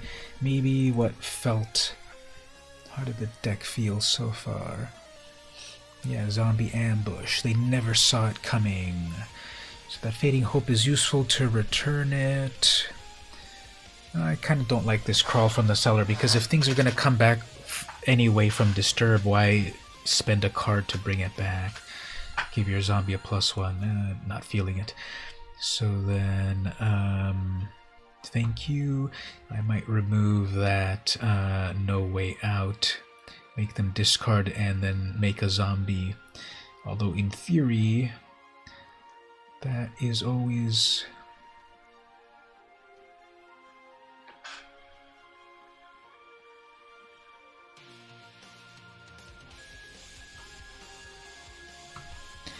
In theory, having them discard 2 cards in limited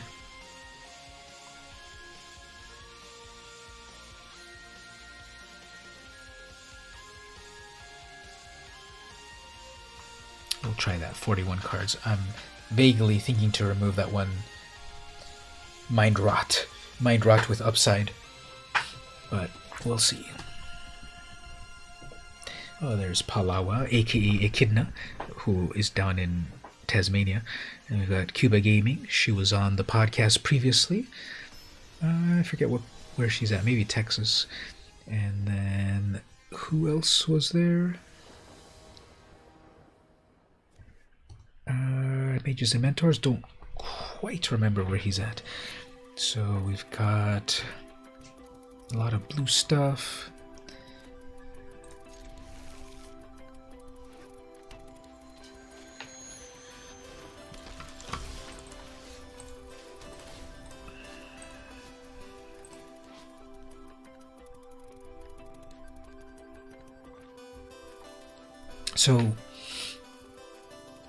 So Delver of Secrets is in this. I forgot, but Delver of Secrets is in this set.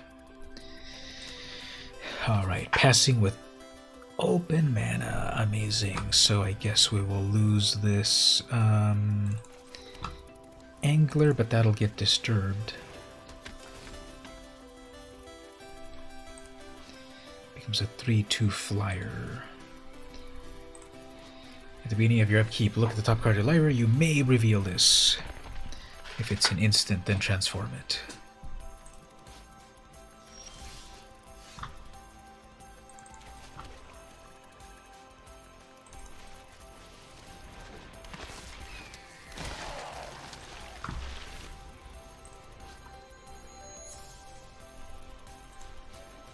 Fanboard Gaming at Jilvista Mall has somewhat of a good collection.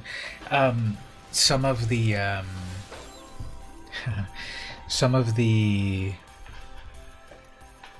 guys on one of the Discord servers that I'm at were saying they were going to have a Commander tournament last week, and so I said, okay, cool, tell me how it went. And then when I asked them a day later, they said it didn't go. There weren't enough people that showed up. So I thought Fanboy Gaming was getting a good amount of traffic, but I guess not enough for that to have that event going on. Alright, let's go in with our zombie scab guy.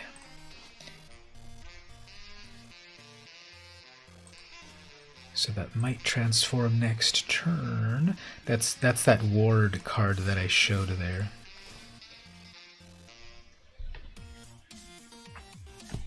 No, we went over to comics and stuff in El Cajon or something.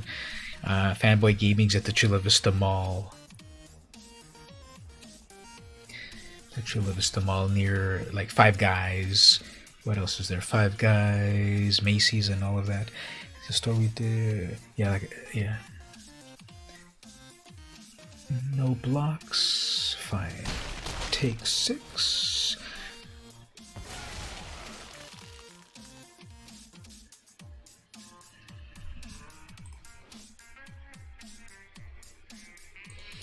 Tap 3 to surveil. People are saying, why do you invent some words but then not use the words? Like right here, this is surveil. Tap 3 cards, look at the top card of your library, you may put it into your graveyard. That's surveil. But sometimes they say, well, we don't want to confuse things too much. Magic's already very confusing nowadays, so... Okay, if they play no spells, that transforms. That's how day-night works, right? They're gonna play a spell. They're not gonna be able to hold off from playing that duress.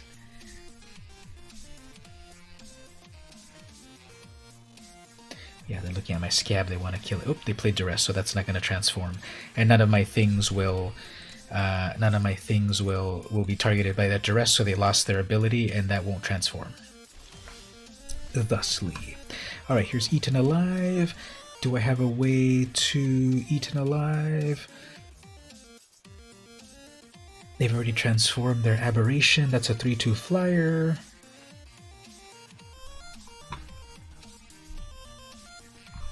We're both 3/2s. Let's see how this goes. That's a flash flyer. So many things that I could do. Hey there, Rick, you came back. They mentioned it recently that Surveil is effectively in the Midnight Hunt, but it's not called Surveil. Well, it is. Yes, it is here. This is a spell that was just cast, and it had Surveil, but not Surveil. So let's hear you blocking that flyer. Fine. We'll block each other off of that.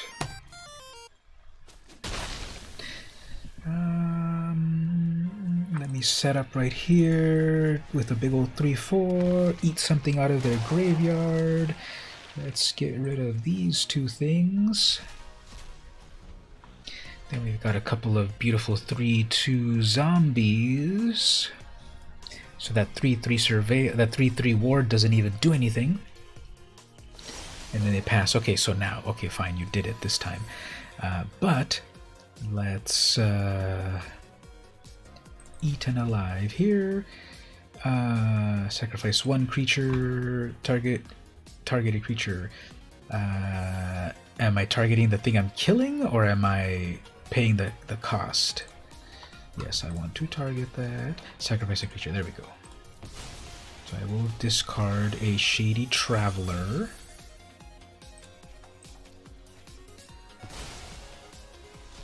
There we go. And then we'll attack with a whole bunch of things. They got stuck on mana. They're only at 3 mana.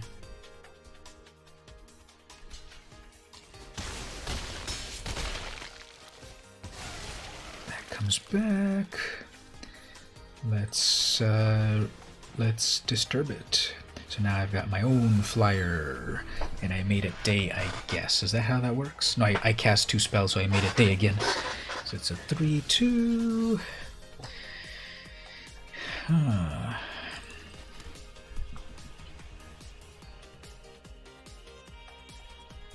They can double block that big guy.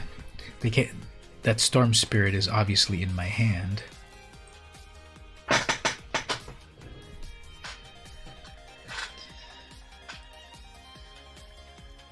No blocks. Okay.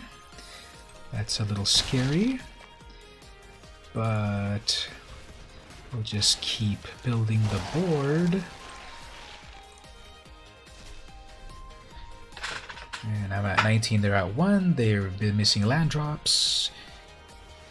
That's a flyer. Makes a floor zombie, who cares? They have a defender, they have 1 flyer attacker, who cares?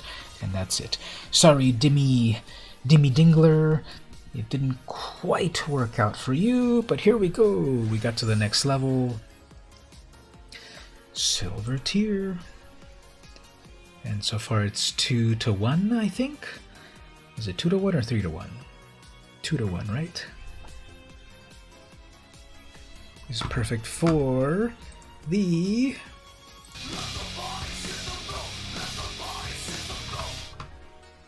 That's right, Drowning Pool, you know what we got. Alright, so we're at 250 gems, 2 packs. Let's keep going. Let's see if these zombies can keep out-zombieing the opponent. Lazzaroni is the opponent. I am at low silver, they're at high silver. I go first, so I've got my defenestrate. And then I just need to draw more stuff. Turn 1 red haste creature, or is that a turn 1 shock? Is there shock in this format? There's probably shock because it's still pausing for priority. Alright, so they probably have a shock. My siege zombie. Do I want my siege zombie? That'll use up a shock for something more valuable. Sure. It's just a 2/2, and I wouldn't really be doing its ability. Oh, play with fire. Okay, close enough. Instant deals 2 damage to any target. If a player was dealt damage, oh yeah, that's the better shock. Your 9-year-old loves defenestrate. The meaning of it. It's something about window, something related to a window or something, right? It is currently day, but let us defenestrate that. Well, as soon as I get some blue mana, you'll see.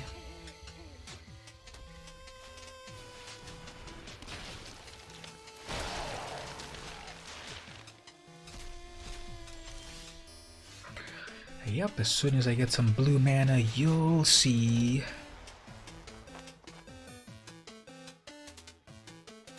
Or my 5th mana.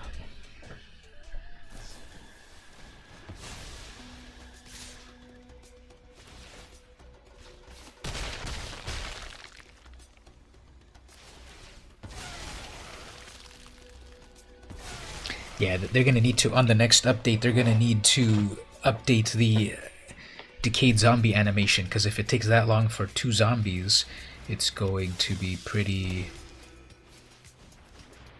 bad. Alright, well, this is pretty much a waste of time to keep going, but let's see about the final crawling back from the brink that supposedly happens. We're completely dead here because we don't have enough blockers and we're not getting mana, so yep, that was a waste of time. Okay. Defenestrate. Throw someone out of a window or to remove someone from power. Yeah, everyone's talking about that card because of its double meaning, and the actual art, if you see, is there that someone's getting thrown out of a window. And the funny thing is that it doesn't target flyers because they would just fly away. Alright, here we go. Equal levels. Now here I'm going to get all the blue cards.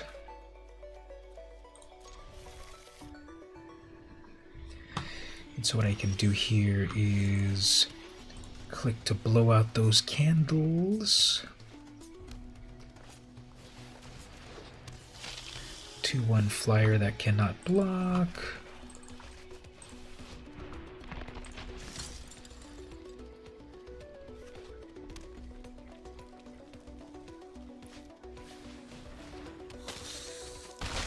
Alright, they went with vampires. Whenever this attack deals 1 damage to defending player, fine.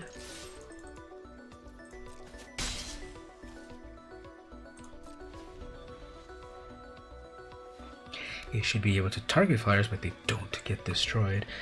Huh.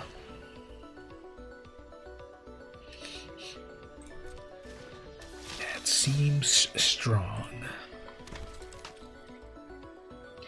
Double red.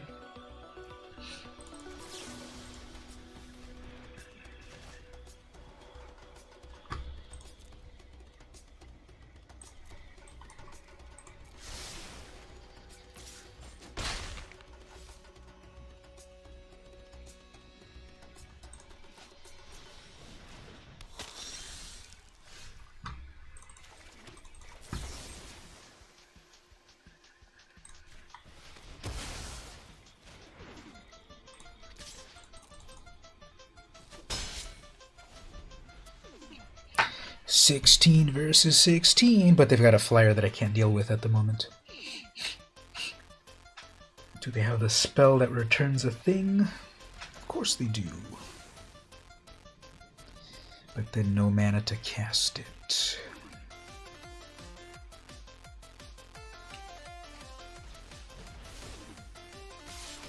So lucky.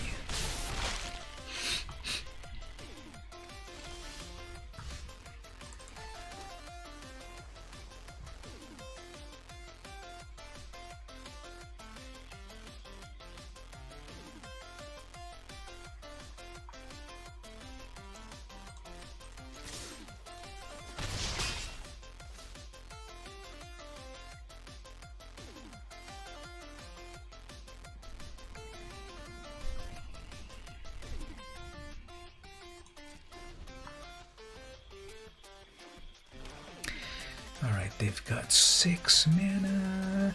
They've got that card again. Makes me another blocker. Let's toss that back.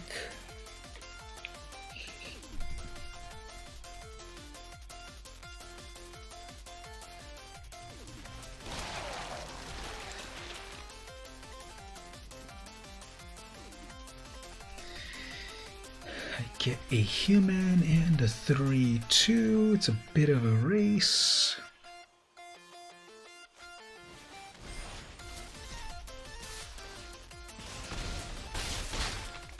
Alright, so they're out of that. Do I have any flyers? Yeah, I have that flyer. So let's get some flying defense. Keep back one blocker. We'll see how this goes. It's close.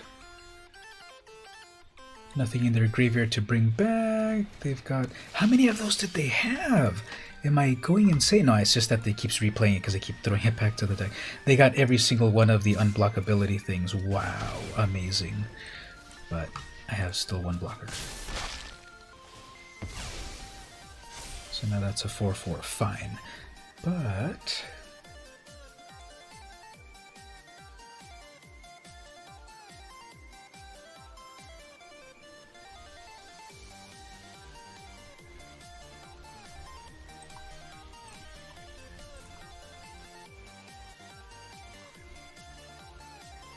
they're gonna be able to play that freaking abandoned post. That was the card that won it for them. They're just gonna be able to play it again and have no blockers.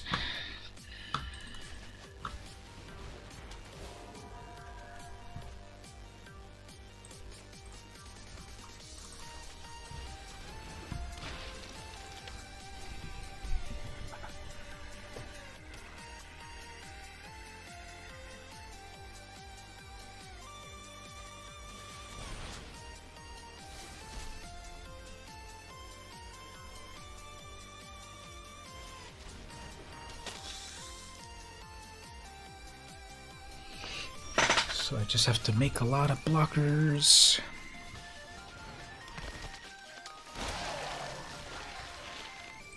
Oh, actually, that'll exile that thing. Very good. Okay, so that has Death Touch.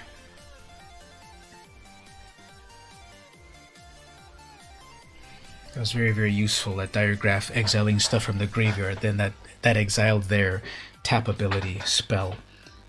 So now it's just a matter of going in for the kill next turn, maybe, hopefully? Because I have superior numbers. Maybe I could have gone now at this moment.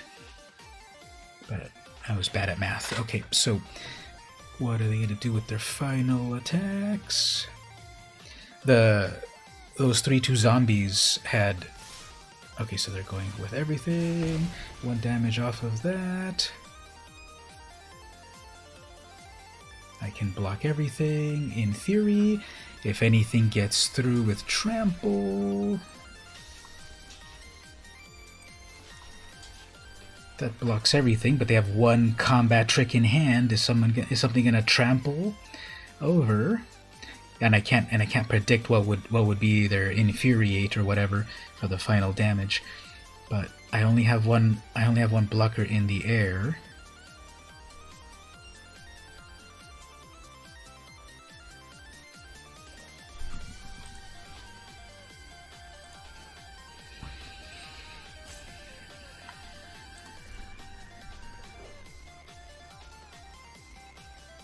There we go, there's that combat trick happening. That's the amazing card they pulled off the top.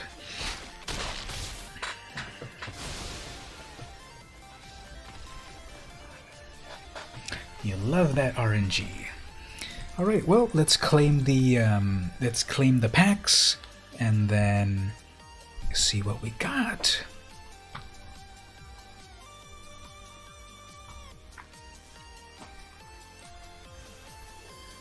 Two packs.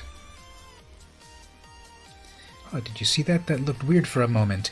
For half a moment, I thought I saw some weird icons at the top. I'd have to jump back on my stream, but I can't see it anymore. That's weird. Plus, where did my packs go? There they are. So that top bar got weird for a moment. I have 11 packs? How did I get 11 packs? Don't tell Wizards of the Coast, but how did I get 11 packs of this? I know I did the code, play mid, which only gives you 3. And then I think I got 2 packs right now when I got 2 wins or something. So, yeah, something happened at the top for a moment, right? Like the top looked a little weird for a moment. Okay, hopefully Wizards of the Coast doesn't ask me to give them back. So this is this old vintage set. Remember this set, Strixhaven, from a long time ago? This is clearly a Mystical Archive card because they have a little bit of a bulge in the middle right here. Yeah, they're trying to placate me from that massive defeat. But okay, there's some Strixhaven stuff right there. Let's open up. My counter over here says I've only opened 4.9% of my Innistrad cards. So we'll take a long, loving look at what these cards are. To be honest, I didn't really keep up to date with the spoilers of this new set. This is really the first time that I'm really feeling Magic burnout. After I got back into Magic in 2017, I feel I've been able to keep up with it all really well. But I just feel starting in 2020, they really accelerated their products, and it just feels like, maybe because I also do YouTube videos and so forth, it just feels like there's too much Magic product, so I don't really know anything going on in these cards, although like I said, I know about the mechanics and such, but I haven't really kept up with any of these cards. Lightning Helix, you have the old Magic Rewards one. Ooh, very cool. That must be a cool part of the collection. Wasn't that the set that we did the sneak peek of? We did Theros in January 2020. And then after that, they started to get fast after that because, okay, then what was after Theros? We had Ikoria, then we had Zendikar Rising, and Strixhaven, and Kaldheim, and probably missing something in there, and then Secret Layers, and Commander decks, and a supplemental set or two, and yeah, there's a lot of people saying there's too much product nowadays. But the answer that the company often gives is, well, not every product is for everyone. And that's true. Not everyone wants a Commander deck or a Secret Layer deck or anything like that. What is too much? Secret Layer, extra sets, extra commanders. I think number one is Secret Layer, because also, personally, I don't like the Universes Beyond New Worlds of Magic sort of thing. And yeah, Magic is a multiverse, and of course in one of the multiverses you will have the Stranger Things and the Warhammer 40k things and the Walking Dead. If there's an infinite number of universes, of course we're going to have Rick Grimes in one of these universes. But I don't like that line of reasoning, and yes, I know that Magic has evolved throughout the years, but I'm not looking forward to that one gangster set coming soon. Kamigawa Neon Destiny. I am calling it Destiny, not Dynasty. That one is treading the fine line between classic Magic, but then also cyberpunk. I like cyberpunk, but then I don't know. The My Little Pony one, yeah, that was back when they really went overboard with all of the really like, we can do anything in Magic. That was a silver bordered set. You had to kind of ask your playgroup permission to play those cards. The new cards like Rick Grimes and those things that are coming are official Magic cards, and they're saying that they will eventually be functionally reprinted, but I don't trust that reprint policy. Yeah, The Walking Dead, I thought that was really bad. I don't like the precedent it's set about unique cards, because if they made an amazing unique card, all of the arguments, we heard them already, that they might not reprint the cards because they lose the license.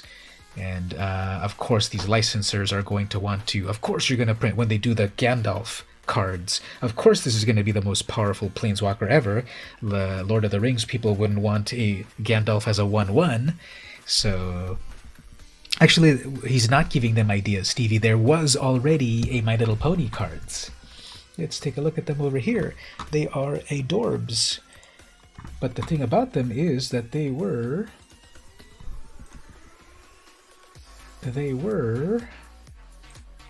unofficial. Well, they were silver bordered cards, like unstable. So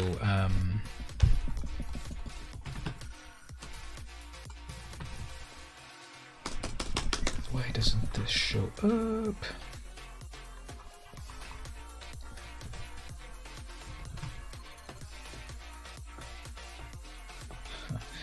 I could have sworn they'd be in here, but I guess we'll just look up Twilight Spark. Probably it doesn't show up because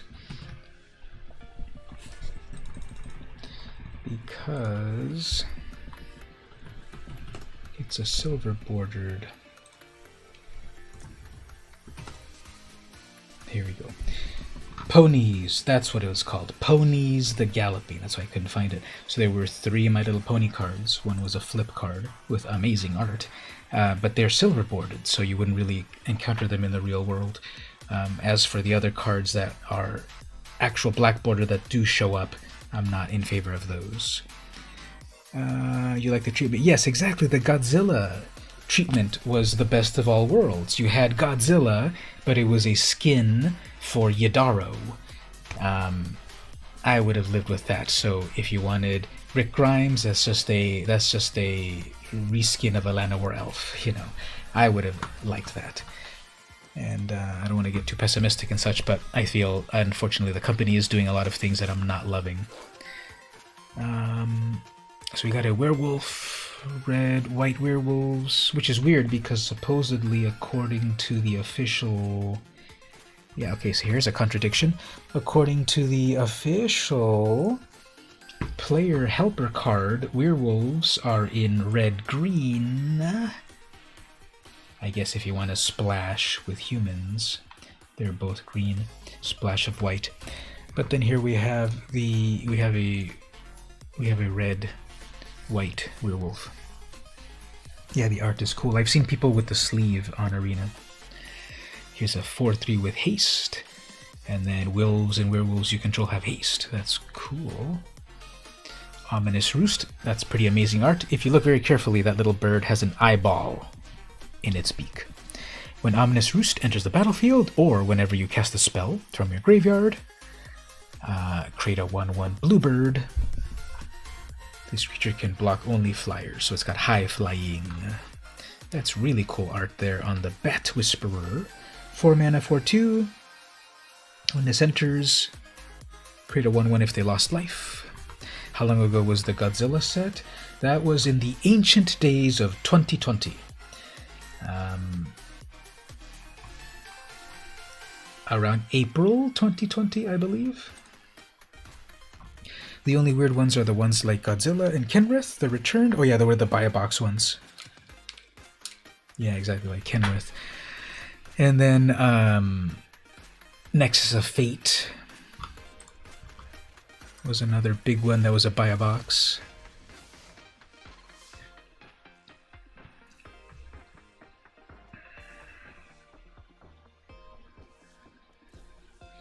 Sunrise Cavalier, pretty cool art. Trample Haste, 3/3. If it's neither day or night, it becomes day.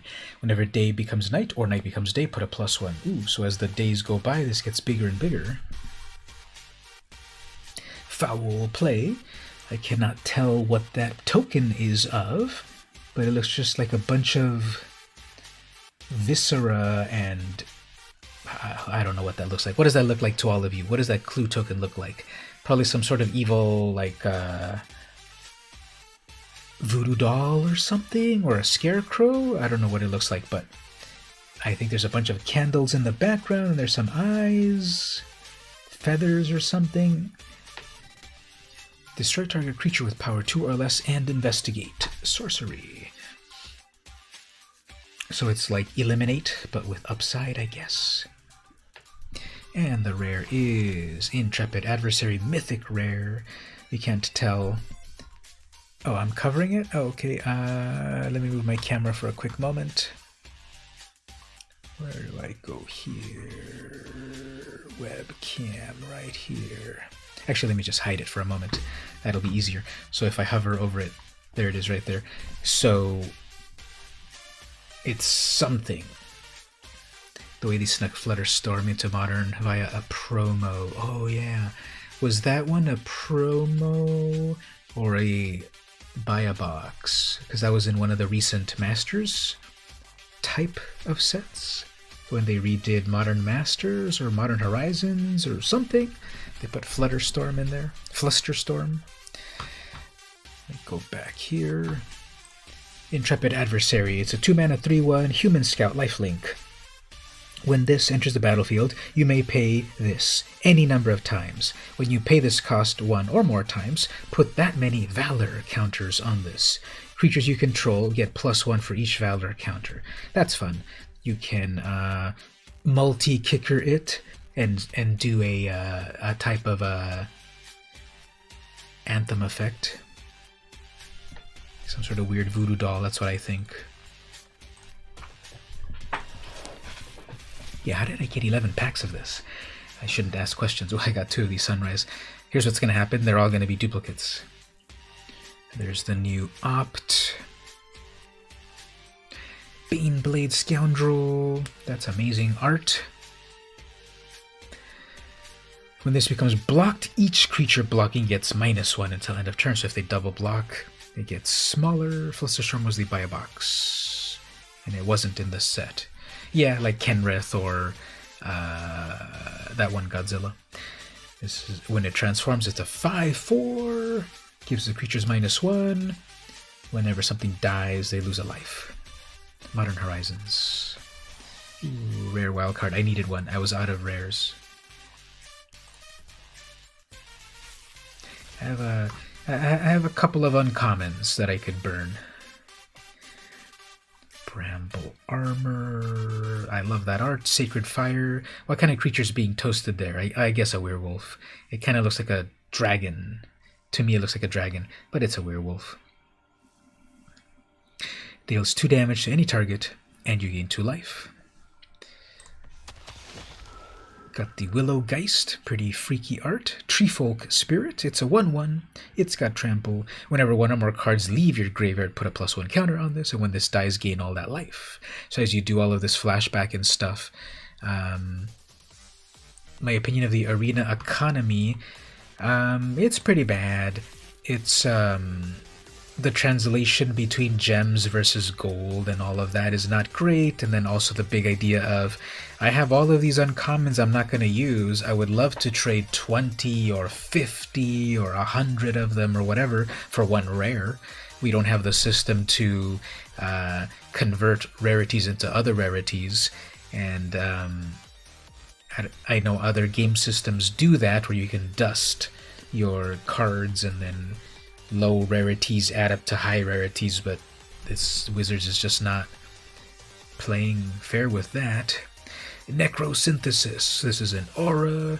Whenever another creature dies, put a +1 on this. When this dies, look at the top X cards, put 1 and then the rest at the bottom. Yeah, you can't trade between players, exactly. I have all of these friends right here. You know, I want to trade over here with Azalar, and I can't. Borrowed Time, 3 mana, exile target non-land permanent. Okay, so this is the Banishing Light of Standard. And no way to cash out. Yeah, cashing out, definitely. You can only put it in one way in. This art is hilarious. Festival Crasher. They have the pumpkin literally stuck into between their horns. It's a devil. Whenever you cast an instant, it gets +2/+0 until end of turn. So many candles, so many flammables, so little time. And then Triskaidekaphile. So no more Triskaidekaphobia. Now we have Triskaidekaphile. 2 mana, it's a 1/3, you have no maximum hand size. At the beginning of your upkeep, if you have exactly 13 cards in your hand, you win the game. 4 mana to draw a card. So alternate win condition with the number 13.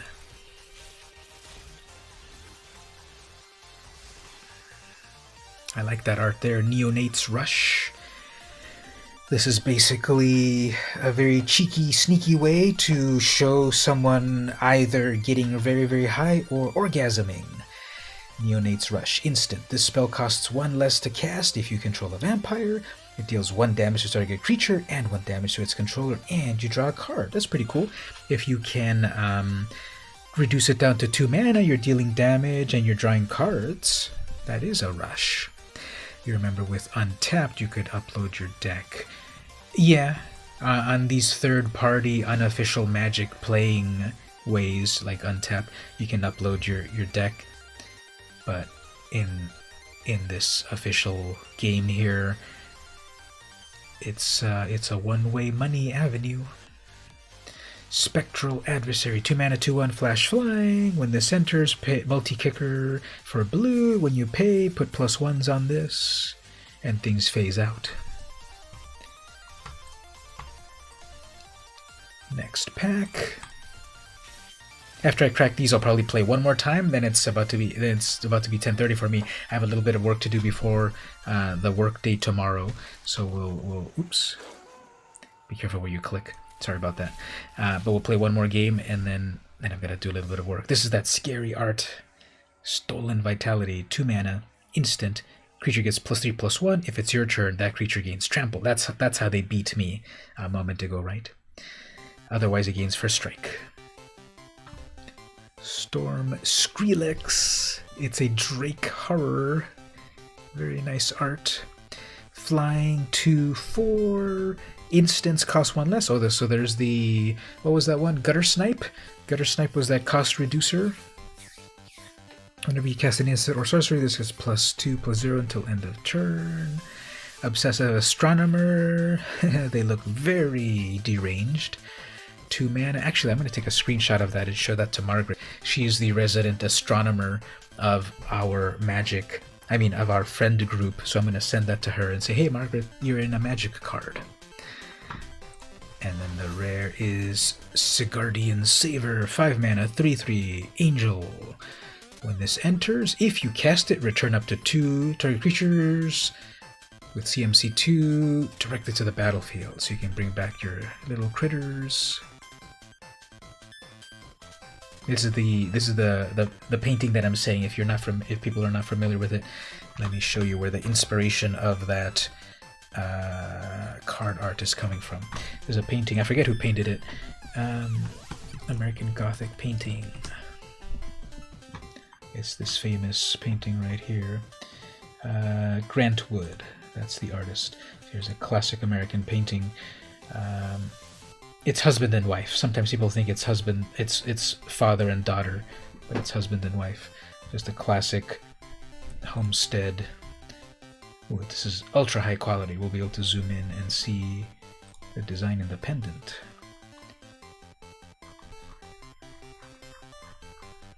So it's a sort of realism of the 1800s.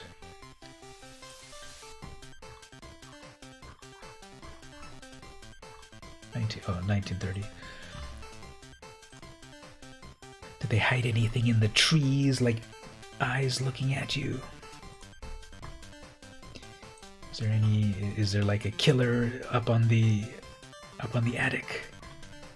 There was a horror movie poster that had this cover, and then there was like a killer up on the second story. So that card, yeah, it's a famous painting. That card is, that painting is the inspiration for this card that I just unlocked here, the Rotten Reunion. So see, there they are right there. Although this is definitely verging on the more comedic aspect of Magic art, which they don't do as much, because that male zombie looks... the expression makes it look way more funny, cartoony sort of style. And oddly enough, I would say, this also, I think the composition, I think it's zoomed out too much in a weird way. They should have definitely gotten closer to the main characters. They wanted to show all the background, but it just feels like too small there. You're welcome, Stevie. Thanks for joining, and We'll do it again next time on the right day if I don't have another event that gets in the way, so thanks for coming by. Mystic Skull, artifact, 1 in a tap, add 1 mana of any color. Okay, so it's a 2 mana, add 1 mana of any color. Let me read this. Oh, never mind. Add 1 mana of any color. I was about to say it's a 2 mana. I was about to say it's an Arcane Signet, but no, you have to pay 1 mana to filter your mana. 5 in a tap, transform it.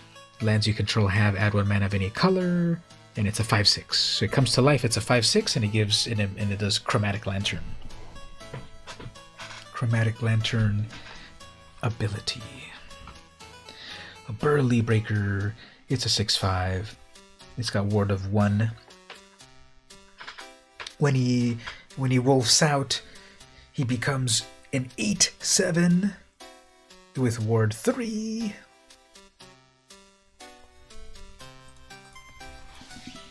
Got one of the new rare dual lands. This is the opposite of the slow lands, or tango lands, whatever people call them. Overgrown farmland enters the battlefield tapped unless you control 2 or more lands. The old version of these rares was, this enters tapped unless you control less than 2 lands. So you needed to play it early on, and it's a dual land. Whereas this one now, you have to play it after, on your 3rd turn.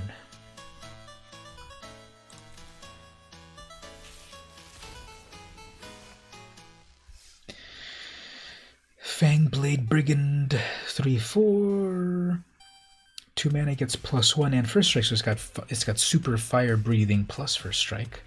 And then when it transforms, it keeps that plus 5 creatures you control get +2. So it makes all of your creatures fire breathing. Opposite of the Scars land, exactly. It's slower. You've got to play it on turn 3. Here's the new Cat card.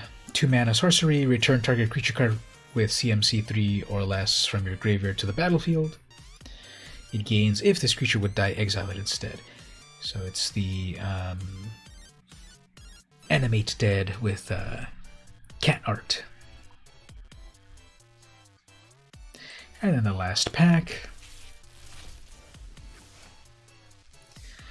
Silver Bolt, raise the effigy. So that's definitely the Wicker Man artwork that has the Burning Man sort of thing. Choose one, destroy an artifact, or an attacker gets +2/+2. There's that Falcon Abomination, Stolen Vitality, Mounted Dread Knight, 5/4, trample. When this enters, put a +1 counter on it if an opponent lost life. Deathbound Sprout, it's a 1/1. If it at the beginning of your upkeep, mill a card. Then if there are 3 or more cards in your graveyard, it's transform, but with graveyard synergy. It's a 3/3. At the beginning of your upkeep, you may exile a card from your graveyard. If it was a creature, put a +1. And then we've got the Delver of Secrets. Delver's back. You remember the Wicker Man. I never saw the new one. That one was Nicolas Cage, right? But I actually have the old Wicker Man on VHS, I believe. And I saw it relatively recently somewhere, I think on TV. And it's a really interesting vintage 70s movie with a lot of pagan imagery and a mystery and nudity and Christopher Lee as the main villain. Florian, Voldaren Scion, 3 mana, 3/3, Vampire Noble. First strike. At the beginning of your post-combat main phase, look at the top X cards, where X is the total amount of life your opponent lost. Exile one of those cards, put the rest at the bottom. You may play that exile card this turn. Not for free, you still have to pay for it. So, yep. First strike, you can do some free stuff.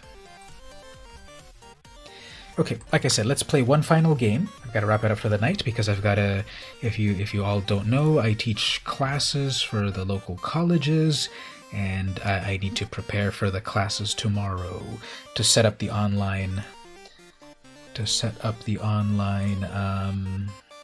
system. So I was playing with this new Jace deck.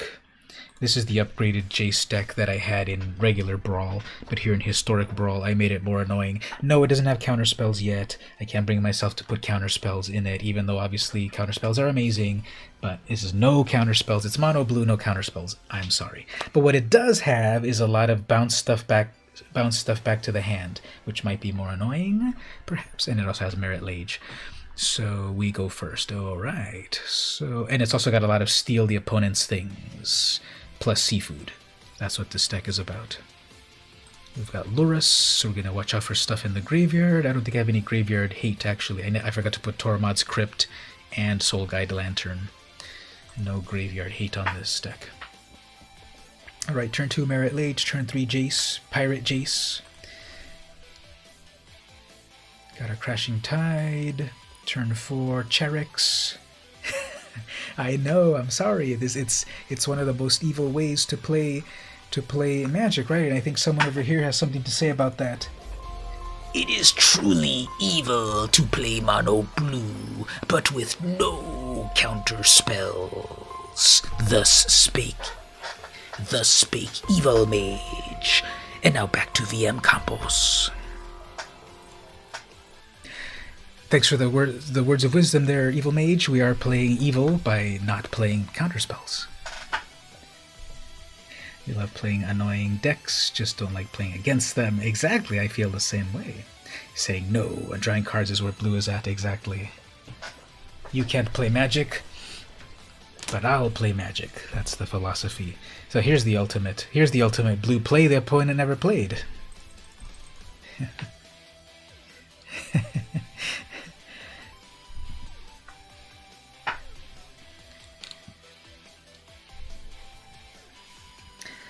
Well, opponent, thank you for the XP, but let's play a real game.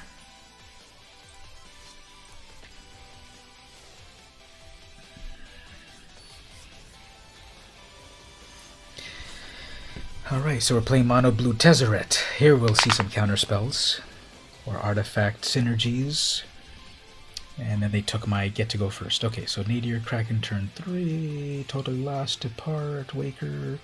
I'm not loving this compared to the previous hand, but a Nadir Kraken can get pretty big as long as I get my third land. If they're playing Mono Blue Tezzeret, we just need to go under it. Exactly, they saw a Mono Blue opponent here, Jace, Pirate Jace, and then they rage quitted. Maybe the same thing's about to happen here, and maybe Arena's broken at the moment. You have a Gadwick EDH deck that doesn't really have a win con, but it's just annoying. Is it a pillow fort type of thing, or a group hug thing, or anything like that?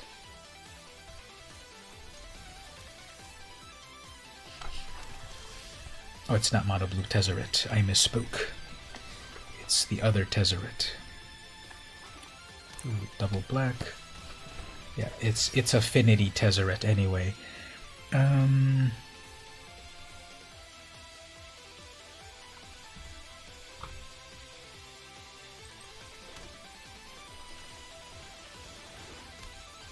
Depart the Realm will toss back their non-land permanents. Passing with everything.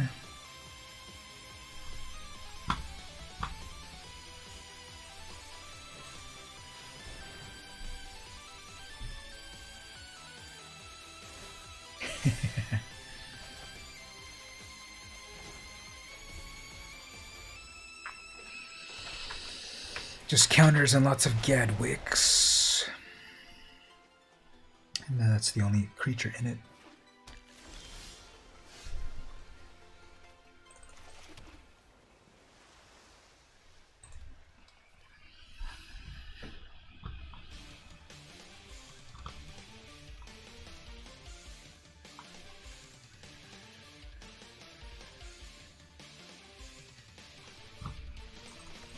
They might have creature removal, so we'll see about this.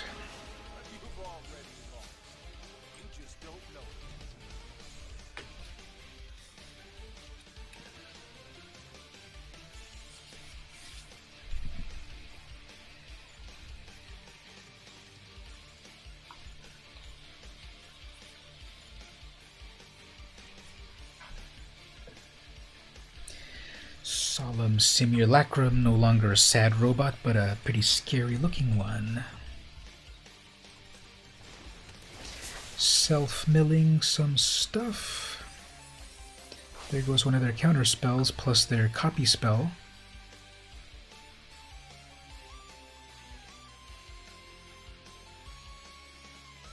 Triple black.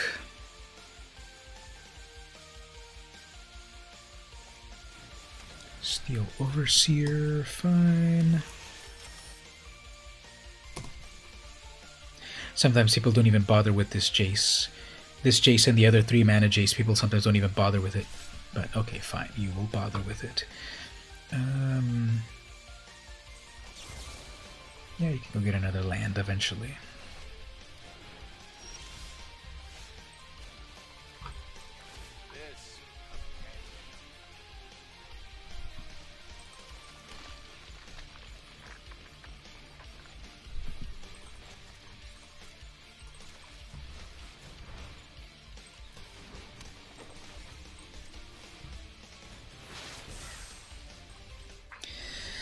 Alright, so what do you want to do? Do you want to go get something with Emery, or do you want to attack with that 1/1? If you attack, you can't plus. You have enough for Tezzeret already, then you have Affinity, but Depart the Realm can bounce it back.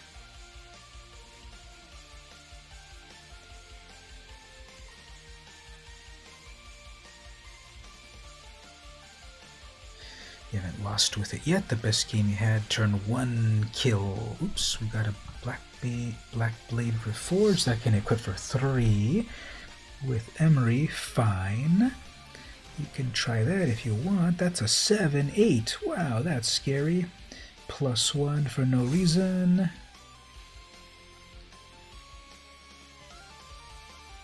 Attacking that. How about a nope? See, here's my own way of saying nopes.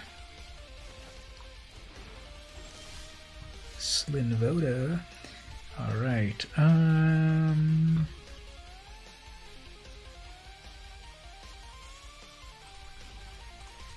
let's keep getting a big Jace.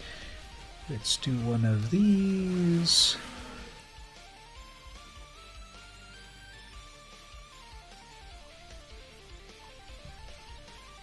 We have a 3/3 blocker.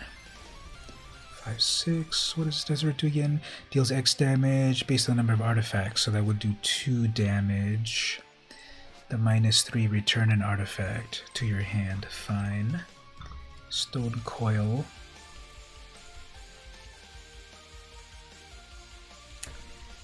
They could equip that 5/6. They need 7. They need 7 to equip Black Blade.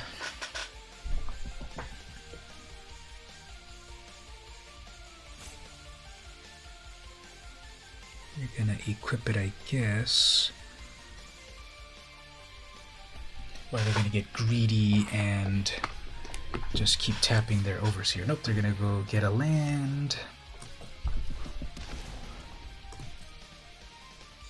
2 mana left. They'll probably tap their Overseer to make it strong. We play Emery. Remill themselves.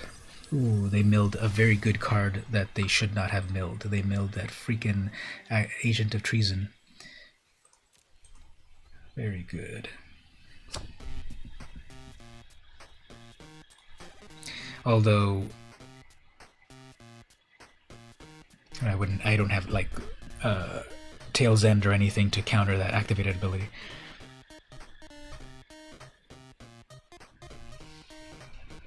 Alright, proceed. There we go. Let's make some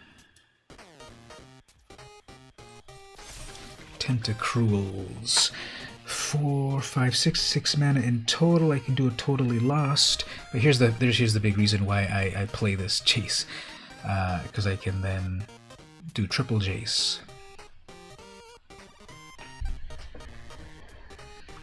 The opponent is forgetting to tap their Overstreet Seer.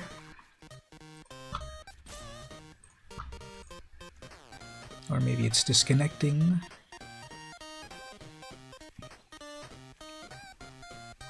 Anyway, once I make triple Jace, I will make 2 spirits. And then I've got 6 mana in total. I can do Totally Lost, which is an instant.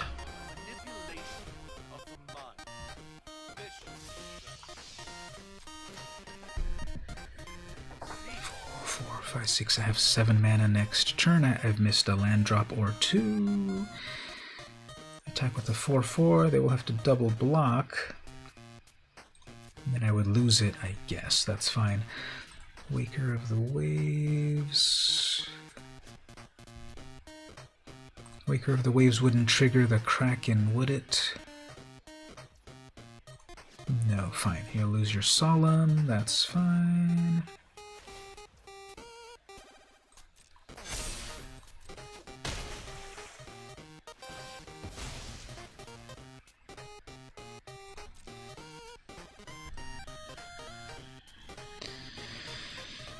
Alright, I'll hold my mana for Totally Lost. Let's see what they do. We both have a lot of cards in hand. They might... 5, 6, 7. They have 7 mana to equip. Well, no, they have 3 mana to equip Black Blade. Then I've got Totally Lost.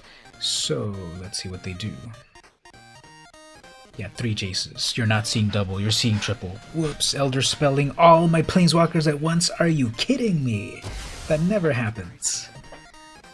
That never happens. Fine.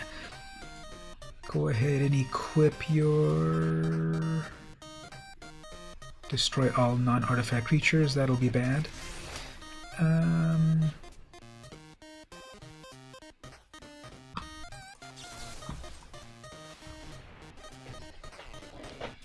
That'll also have a little bit of a time before everything gets killed.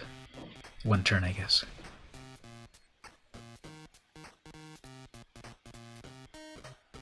So I can't summon any of my things just yet. So we'll just go with an all-out attack. Ooh, unsubstantiate. That will do what I want it to do.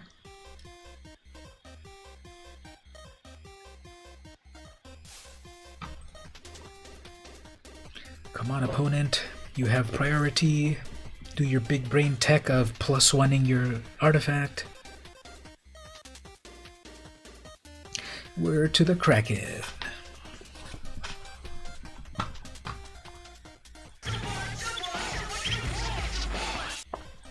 What you want to do, opponent? Or is there so many possibilities that what is happening to you is...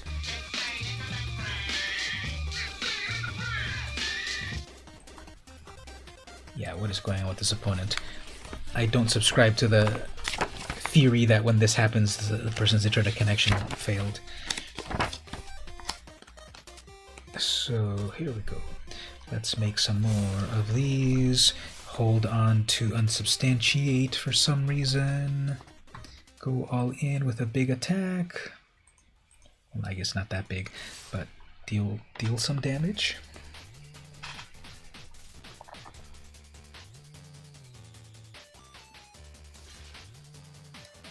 Ah, the kitty's making a little appearance on the stream. Let me put him on the stream for a moment. Here he is right here. He is gonna be 1 year old already. I can't believe it. Full screen right here. So I got this little guy way back in December, if people remember that. He was a little kitten as big as my hand, and now he's so big and strong I can't even hold him. He's getting bigger and bigger and wilder. But here he is visiting the stream. I guess he's trying to tell me to feed him maybe. And he's going to be 1 year old. We're counting October 1st as his birthday because we found him 2 weeks. We found him when he was a stray cat, and we found him. He was already had his eyes open and ambulatory, which is usually when kittens are at least 2 weeks, right? So it was kind of like in the middle of October, and we're counting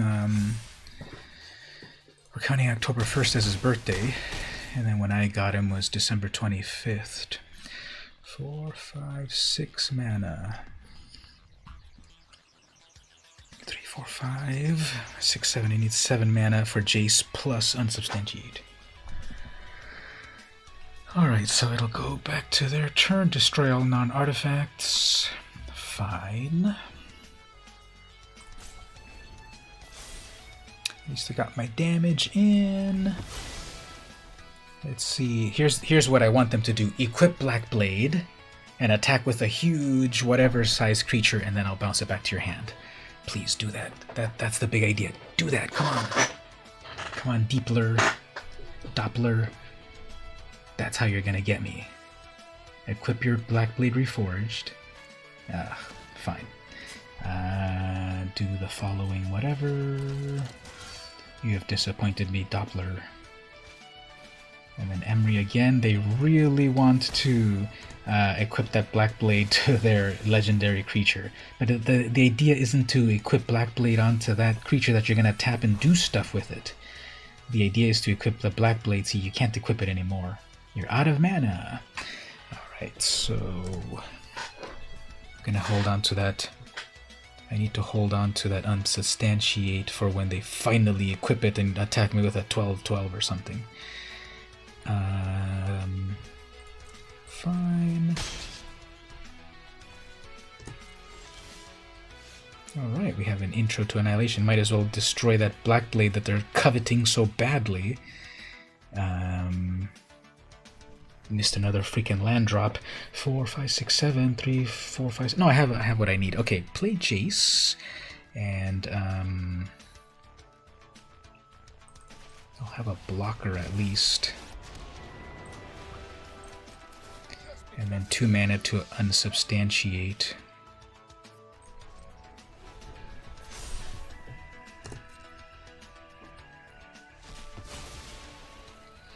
Graveyard got exiled, who cares? They're gonna equip.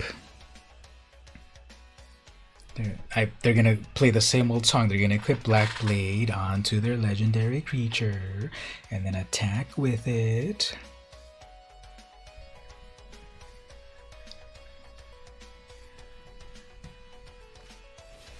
Marionette Master Fabricate 3, fine. They're really caring a lot about artifacts, but not doing anything really synergistic with artifacts. They're out of mana for their Black Blade again, okay.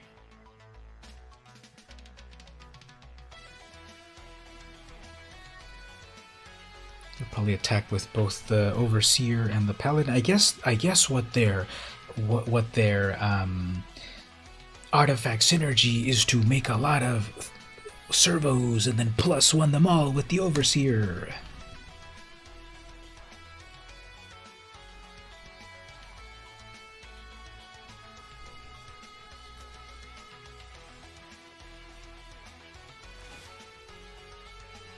Like that. Okay. So I keep missing land drops, and I'm never gonna get to that freaking Slinvona that would bounce everything back. Come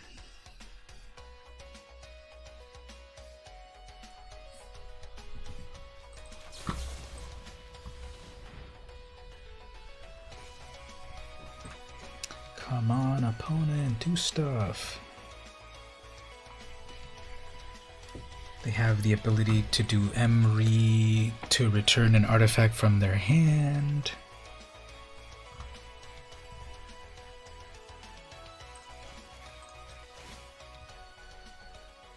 I guess part of their big strategy is to also just use Emery to return stuff from the graveyard, so let's get rid of Emery permanently. Come on, opponent. Okay, all of you in the chat there, go get the nearest judge and tell them that this player is slow playing.